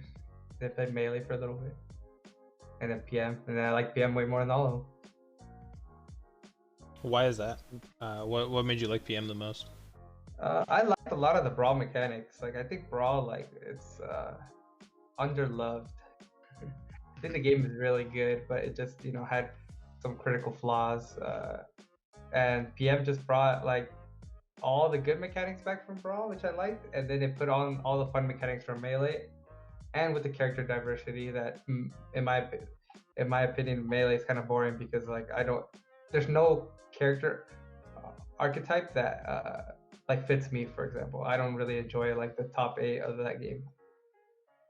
Yeah, that's definitely one thing that I've noticed in Melee that I'm sure everyone has noticed this is just like, you're always going to see the same 8 characters in the game, and very rarely are you going to see anyone else make it far, and that's what I kind of like, at least me, what I like about PM is having all the different characters and like everyone can do at least decent, I think my biggest thing is that if like Wario was in Melee, for example, I would probably like Melee a lot because it's a character that fits me as a person. I just don't think there's a character that fits me that I would enjoy. Have you played the Smash 64 mod that adds Wario? 64 is just too out there. I don't. that game's not for me. But yeah, I mean, obviously you've had great success in PM, so it's like picking the game that you like the most did work out for you. I mean, getting ranked number 1 in the world in 2018, and I think you were probably top 3 the 2 years before that, right? Yeah. And Yeah. fun fact about me playing PM is like, my goal was to get ranked in SoCal, and then I was gonna quit and just focus full time on Melee. And then I got ranked 20th, and I was like, this feels good. And then I just never went to Melee. I just kept going to PM events. Yeah, I was not aware of that, but that's pretty interesting. Yeah, that's cool. I mean, let's talk a little bit about like, once you hit number 1 in the world, obviously like we didn't see you in 2019. A lot of people may not know why you chose to step away from the game. I guess you could talk a little bit about, why you didn't compete in 2019. Okay, so in 2018, I had a lot of free time because I was still in college, and especially in 2018, I had 1 class per quarter, so I just would like leave mid-quarter and go travel to events and play wherever I wanted. But once I finished college, like I had a hard time finding a job, like very hard, and so I had to focus on that for a while.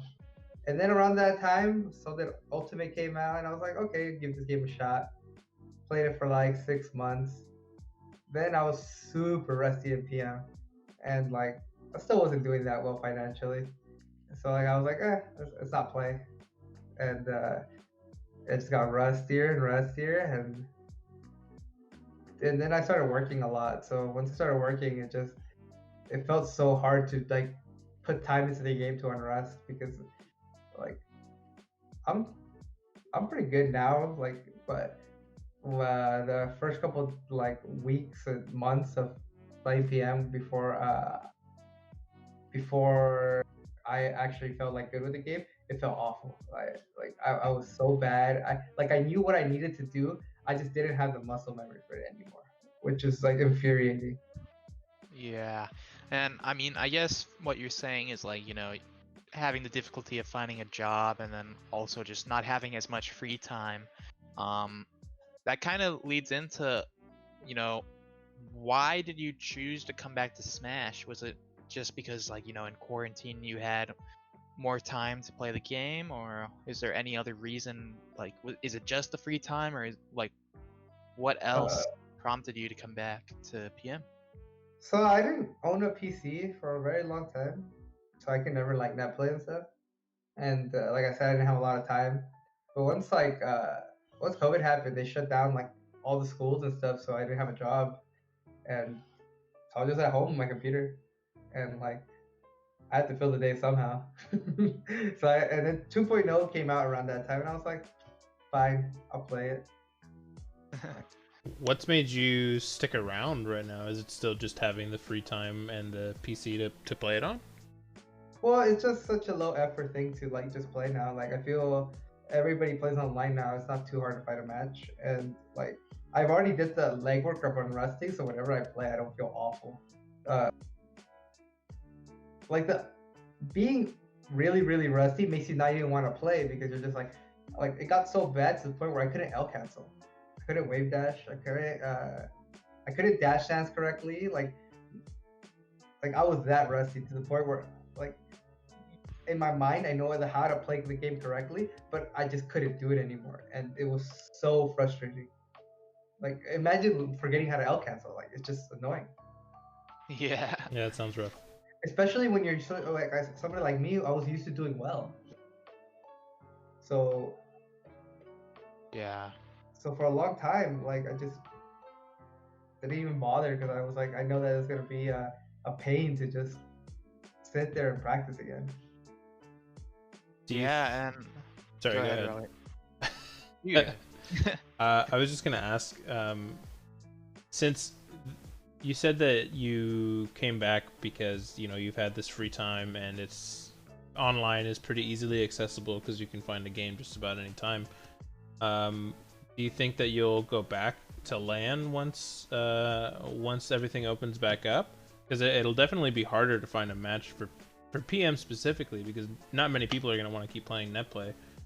Yeah, and like I think a big question a lot of people are also having in addition to that is, you know, will we see Sosa try to be number one when LAN comes back? So like it depends really. I might like show up to like locals because again, low effort, you know, I just show up and play. But like I haven't really competed even like in netplay events. I like don't particularly enjoy online events because I don't know, especially if there's money on the line. I hate playing for money online on netplay. It's just I feel like it brings out the worst in people, you know, and so Yeah. that's not fun. But like I'll definitely go to locals, but like it's definitely really hard to get better now that like you know Brian doesn't really care about the game, you know. So like without Brian, like I really don't have a reliable practice partner, and like the entirety of the West Coast is like really really bad. Like so I can't really practice. Well, thank you. I'm sorry guys, but like even like super rusty me was like still beating like everybody, and like that shouldn't happen. Like I didn't play for 2 years. Well, Well, either we're know, just all bad or you're really really good, or maybe both. It's a little bit of both. I mean, I'm like I'm good, you know, but we like try your best, Sosa. like it's like a little discouraging when I, you know, sometimes I talk to like the East Coast guys and I see them grinding and they get good practice all the time, and like I'm out here playing like freaking Ganons on net play, like who I'm four stocking every game. You know, it's not like talking about you, Potato. It's like random Ganons, random Charizards. Like I have to actually play secondaries to even enjoy the game. Like if I play Wario, it's not fun. I don't enjoy it even a little bit. Do you not enjoy playing Wario because you don't have like it's just too easy? If you don't know Wario's counterplay, I'm gonna do the same approach to you 100 times, and 100 times it will work, and 100 times you will die, and it gets old, you know. So I guess you know, going into that, you had to. Do you feel right now that like you fully unrusted from like you think you're comparable to how you were gameplay wise in 2018 when you were ranked #1 in the world? So it's hard to tell because I'm also playing like a worse version of my character. So like I don't know if I'm doing worse because my character, because I'm worse. Like it could be both. Like uh, I'm better at some aspects of the game. I'm definitely like I am a lot more thoughtful why I do things now. Before I would do things just because like it felt right. Now I know like a lot of the correct reasons for doing stuff. But I can't really tell if I'm better or not. I haven't been tested. Hmm. So I guess going off that, I mean, you obviously had to go through a lot of work to unrust, and were there certain like, was it just playing a lot since you already kind of knew how, like, what you had to do, or was there like certain things you had to really really practice over and over again to get back to like where you were, or how did the unrusting process go? Okay, so first thing, I had to relearn how to crouch cancel. That was like, I mean, basic tech. I guess I get past the basic tech. It's so boring. Just practice it, right? And then I had to practice like, so one of my bread and butter is just holding down, So, and when you think about holding down, it's way worse than when you do it like instinctively. Uh, so before I would just instinctively hold down, like my reaction was do unsafe thing, hold down, live forever because that's how it goes. Uh, so I had to basically train myself to be able to do that automatically, and I really didn't think I could learn how to do that again. Like it just felt like an impossible task. I would watch myself play, and I'd be like, how am I reacting that fast? It made no sense. But now that I'm closer to where I was, like I'm like, oh yeah, it's easy. But when I was working on it, it definitely was like how did I used to hit that, or how did I used to avoid those situations? Um, like I played a Ness one time, and like he just kept dash attacking me, and I'm like, why is this so good? I don't remember it being this good, and it wasn't. I just wasn't holding it down like I used to. Mm-hmm. Well, Nest Dash Attack also got better, but yeah. So is it basically just practicing a lot and just playing the game a lot to get that muscle memory back? Yeah, I mean, I was playing over 100 games like a day at one point. Damn. Dang, that's a lot. No, yeah, I mean it's crazy to see that, you got the ability to come back to the game and push yourself. I mean, one of the things you said, like, you may come back to the local scene, but do you ever plan, like, now that you know you have a job and you're working towards like other stuff, like, do you plan to go to any nationals or stuff like that, or is it just like, maybe once in a while I'll go, but it's really just playing for fun nowadays, or how do you view it? I don't really play for fun. My fun is beating people.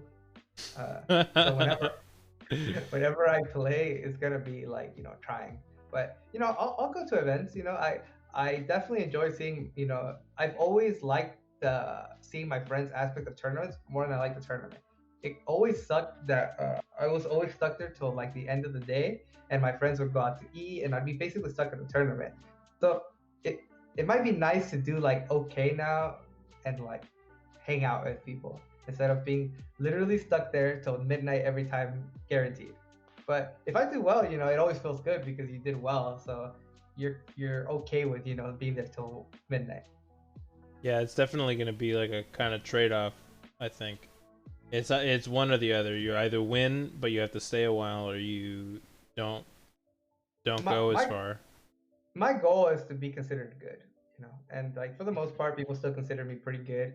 But like, I don't know if it's like in me to like, like be #1 again. But if it happens, I'm like, oh, that's cool, Yeah,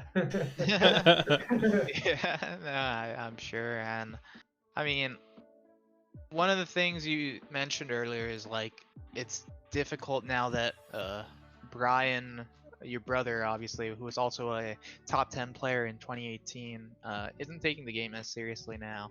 And you know, obviously, like you said, like, sometimes you see the East Coast guys grinding. I mean, what do you have to say to the West Coast people who may not be like giving you like that practice you need. Like, what do you have to say to the West Coast guys to try and like encourage them to try and get better? I mean, I'm I don't. gonna, you know, correct myself, and I'm gonna say NorCal is pretty decent right now. Like, Ivan's really good, so is Kevin and stuff. Like, they're pretty good. But like SoCal, like absolute garbage. Like, you guys need to play better characters, practice correctly, and just play the game more. Like, I don't know how to describe it. People who've been playing the game since I've been playing it are way too bad for the amount of time they've been playing. Like, it just, you're not practicing correctly. If you feel like you're stagnating, like, try something different. Yeah, I mean, you you- gotta let them know sometimes. Be real with them. But, What do you but say, Robert? I would say one of the biggest issues SoCal has is that they're just on old meta or old characters. Like a lot of like people in SoCal like don't do basic stuff that should be instinctive, like holding down. Like, just, or they'll approach people when they have and give up their advantage by approaching a lot of times. Like, you got to play to win, and I feel like SoCal doesn't play to win a lot of the times. Do you think there's a chance maybe we see Coach Sosa then? Because I mean, if you're gonna call out all of SoCal like this, and you think you're such hot stuff, then why not coach him a little and give him that maybe extra little push that they might need, I try, man. I try real hard. Eh, They don't listen. I'm doing my best. Telling people to switch to Wario isn't always the No. It's not go-to even- for coaching Sosa. It's not even that. Like, it's just like, I feel like SoCal makes like the same mistakes over and over. Like, I'm gonna be more specific now, right? Mickey plays you all the time. Mickey gets a lead, and what's he do? He approaches into your fair. Why is he approaching into your fair? You're Ganondorf. What are you gonna do to Meta Knight's defense game? Or we have what's another example? We have Sneeze, who's like, for some reason, dual mains a character, but like kind of does bad with both of them. So like, I think he just needs to stick to a character that's better, and not always be like camping. I gotta just camp. Like, sometimes approaching is the correct option. And then, like, I'm gonna put Pineapple in here too, because I've been playing with him. So just lump him into this group of people. Let's throw everyone under the bus. Go ahead. Yeah, like, he wins and then he gives up. Like, he's like, I did what I had to do, and I'm like, no, you barely scratched the surface, or like, yeah, it's just, I don't know. I just feel like the East Coast is just so much better than this now. Like we did a crew battle, they would like decimate us. Well, I mean, you could go ahead, Robert. What were you gonna say? I was just gonna say we'll have to wait and see till we can all meet up again, but it's definitely going to happen when we get the next national.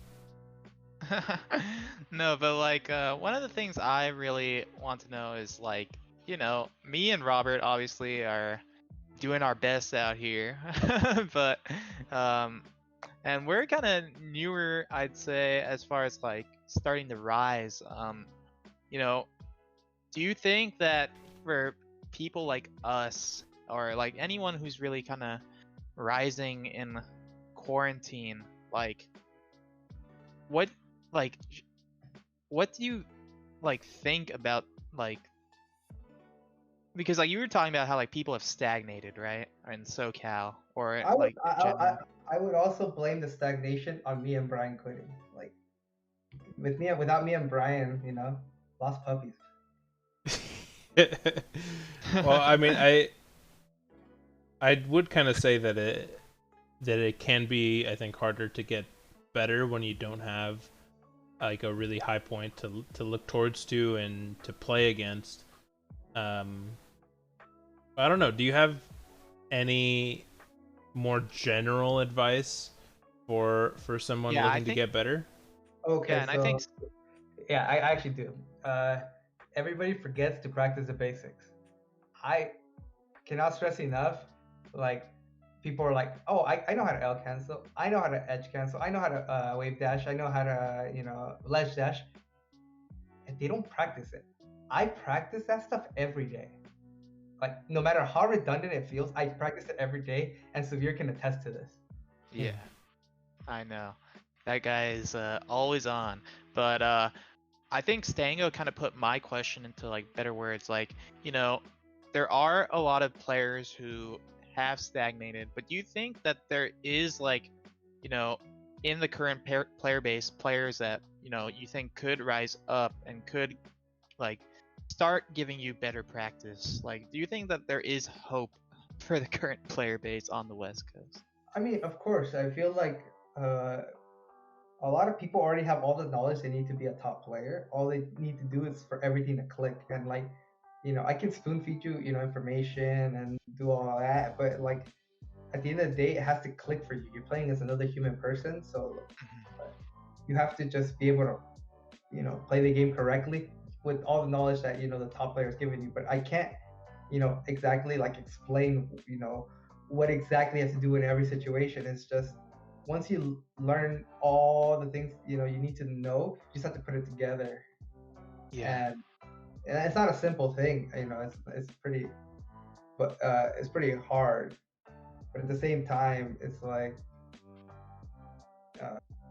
a lot of having a good mentality and just being able to take the beatings will eventually make stuff click. Yeah, I mean, I agree. I think that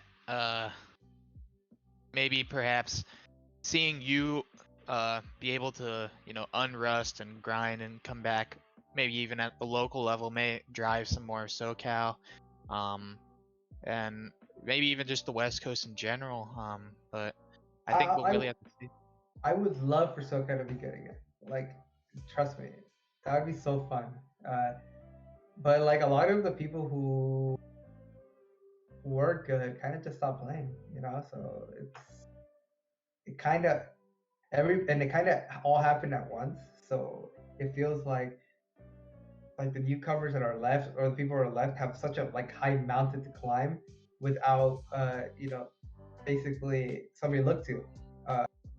Do you remember that PR I made fun of Severe? Yes. Yeah. This one of the newer SoCal guy. Yeah. So yeah, like that PR was kind of pathetic. Like, so, but like everybody claimed that it was like, oh, these people got so much better. I mean, I come back and you got still easy.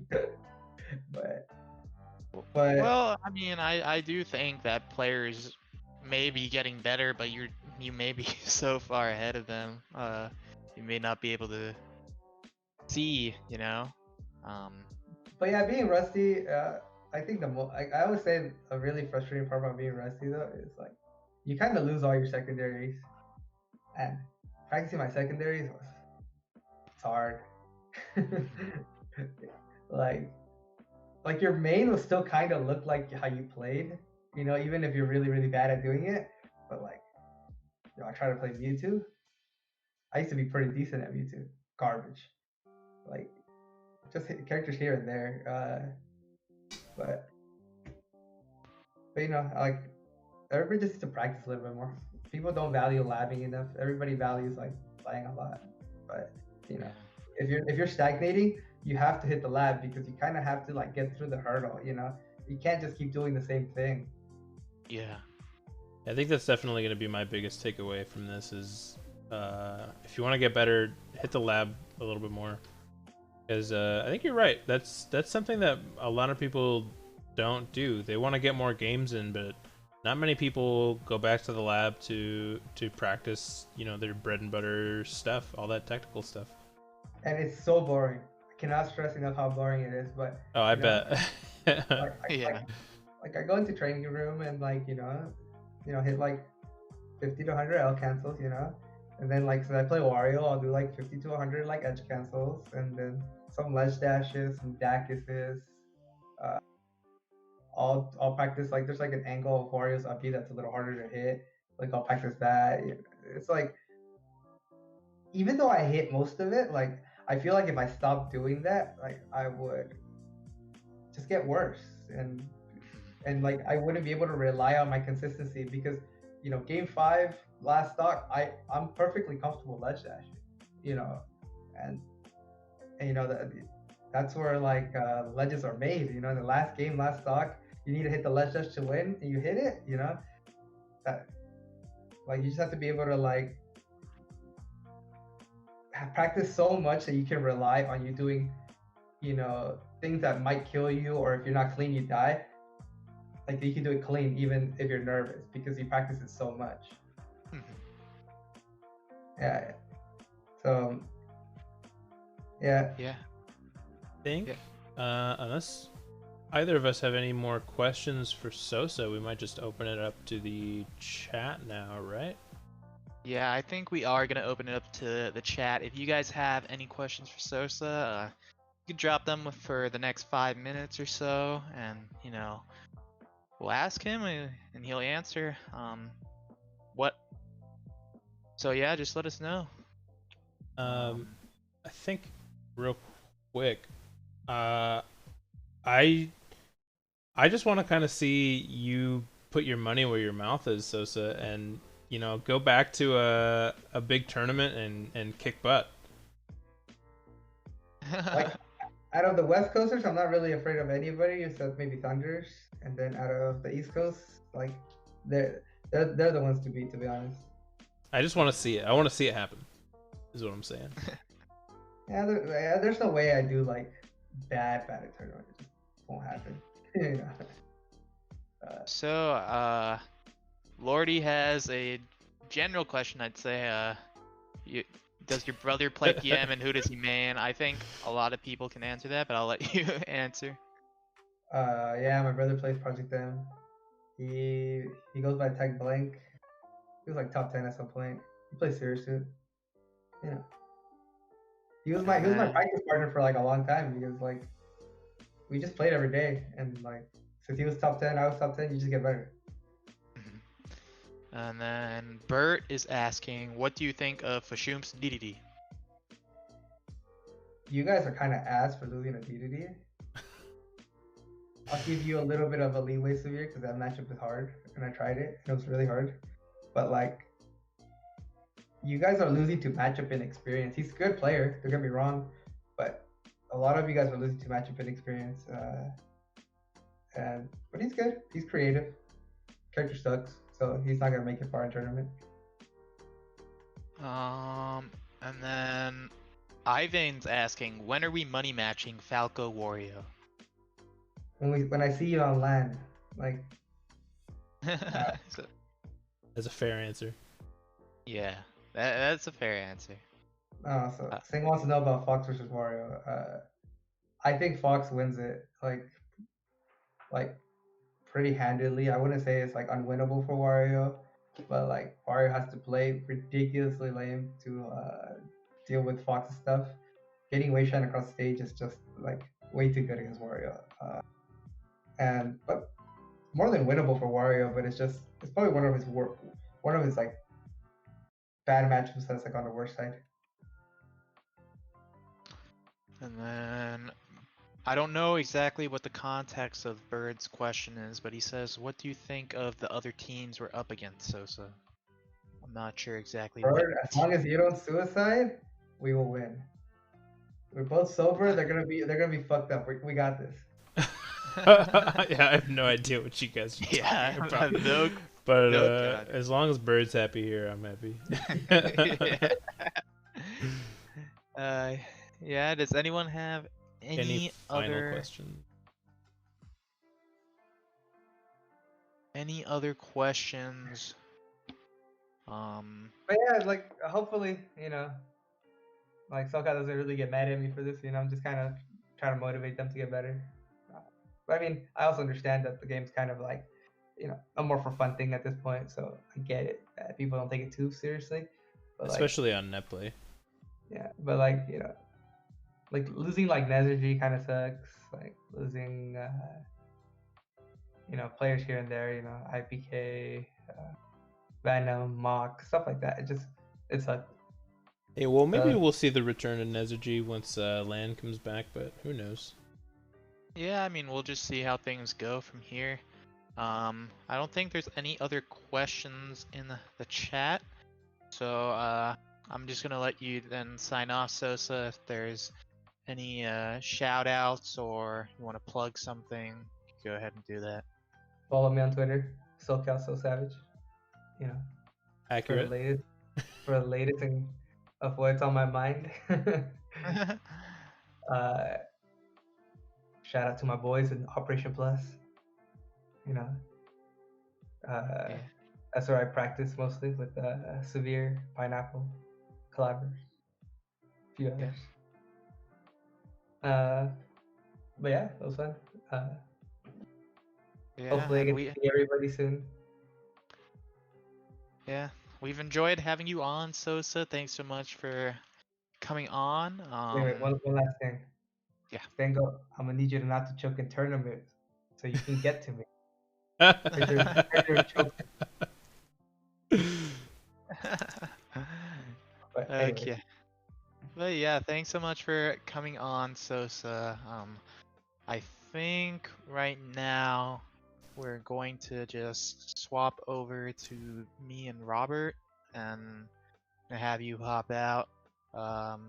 Yeah, thanks so much again for coming on. Me and Robert are gonna go ahead and close out the stream here. Yeah, thanks for tuning in, Sosa. Bye.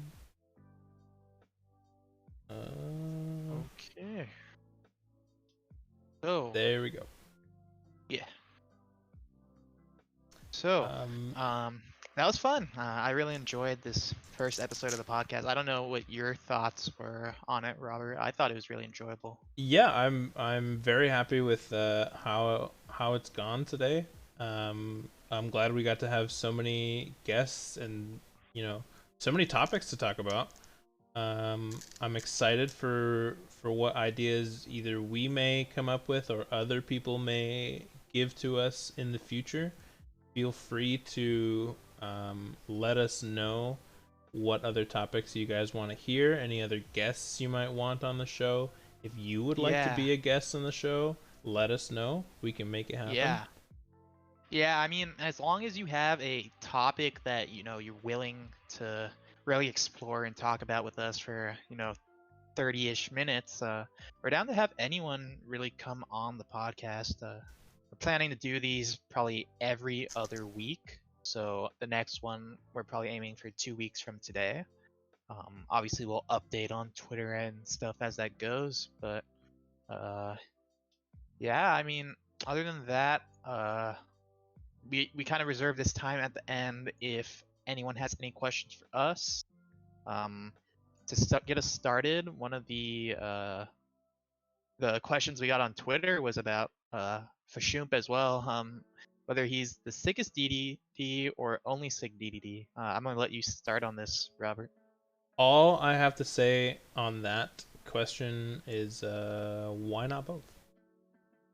Yeah, I mean, I kind of agree. I think I've seen Fashump do way more creative stuff than most other DDDs, but yeah, I mean, he's pretty cool. I really like a lot of the stuff he does with his edge guarding. I think that's where I see him be most creative, and that's definitely where I think he's like the sickest out of all the DDDs. Like that guy does some crazy stuff off stage. Yeah, I definitely haven't seen another DDD do the kind of stuff that he does. But yeah, I guess going into the chat, Bert says ALC and tier list. I guess that refers to like whether you want us to like talk about auto L cancel as a feature and like our thoughts on it. And maybe do a tier list in the future. But Maybe yeah, I mean, create our own tier list or talk about the currently established P plus tier list. Yeah, we could take a look at the one that was done by Junebug, Malachi, Sosa, and Thunders, and maybe just talk about that. I mean, obviously, stuff like that's already out there if you want to look at them. Mm-hmm. Bert also says like most overrated and underrated characters. I mean, I think that'll be easier if we're like looking at an actual tier list. Maybe we'll plan some content like that in the future. Mm-hmm. As for ALC, I mean, I think it's a great idea. I'm definitely on the pro ALC train. I don't know about you, Robert, like what your thoughts are. Yeah, I'm all for it. I'm gonna be hitting the L button whether it's on or off, so it doesn't really matter to me. If it gets more people to play the game, I don't care if I have to deal with a slightly spammier fox. I'm gonna back throw them and fair them off stage no matter what. So, I'll deal with what I got to deal with if it means that we get more people to enter stuff and it makes it more accessible. Yeah, absolutely.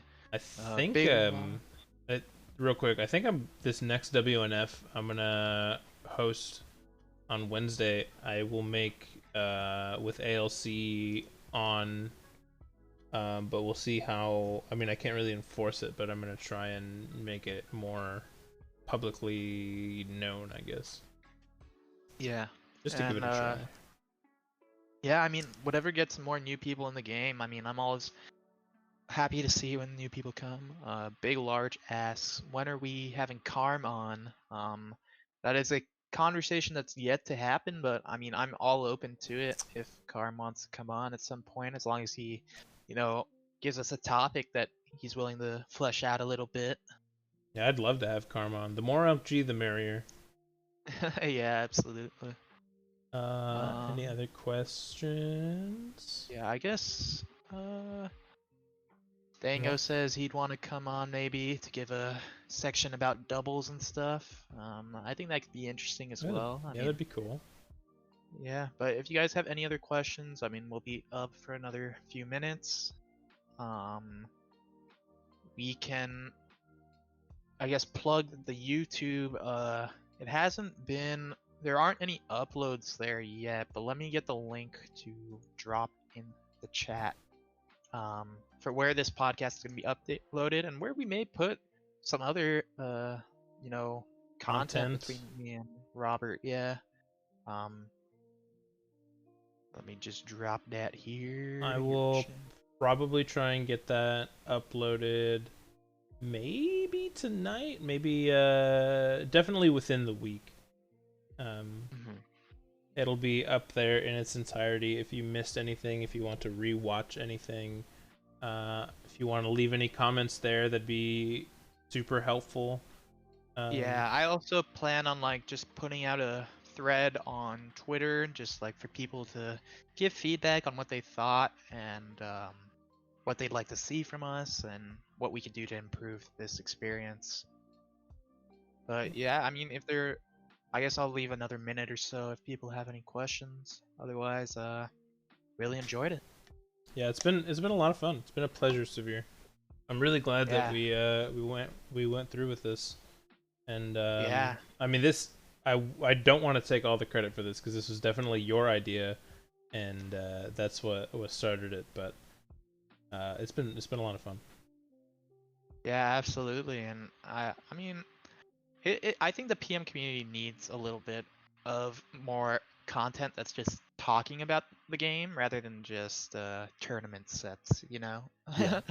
So hopefully having this up will be something that's helpful for some people and hopefully people who missed out on the entirety of the podcast can go and revisit it and take away something from it is what we're hoping. I mean, a lot of the topics we covered today are kind of basic, but they may be things that you may not have thought about before, or at least thought in depth about before, and that's kind of really what we're trying to bring is more in-depth discussion about not only the game but just aspects of competing that you may not have thought about. Yep. I think with that we should wrap this up. You got anything to plug, Severe? Shout outs to all my friends who were in the chat today. I saw some of my guys from FNC, which is one of the discords I have. Shout outs to anyone in general who just watched and enjoyed today. Anyone who talked in the chat, anyone who lurked. And I guess you could follow me at Severe SSB, both here on Twitch and on Twitter. Gonna be trying to push this podcast, push some more content out, and yeah, I guess you could go ahead and sign off too, Robert, with anything you want to say. Yeah, thank you guys all for tuning in. I really appreciate anyone who watched, especially those who commented and have stuck around and been active in the chat.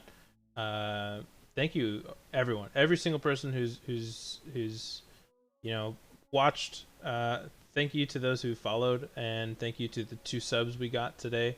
This is my personal channel, so it means a lot that you guys are supporting both Severe and I, but more directly me, I guess. We do plan on hosting this on Severe's channel next time we host this one.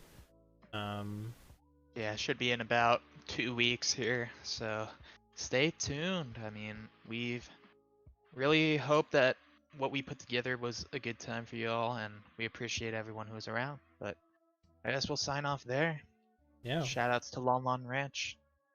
Uh, Yes, the Lon Lon channel, maybe, yeah, we could. the We YouTube may. channel, but I think he means as far as Twitch channel.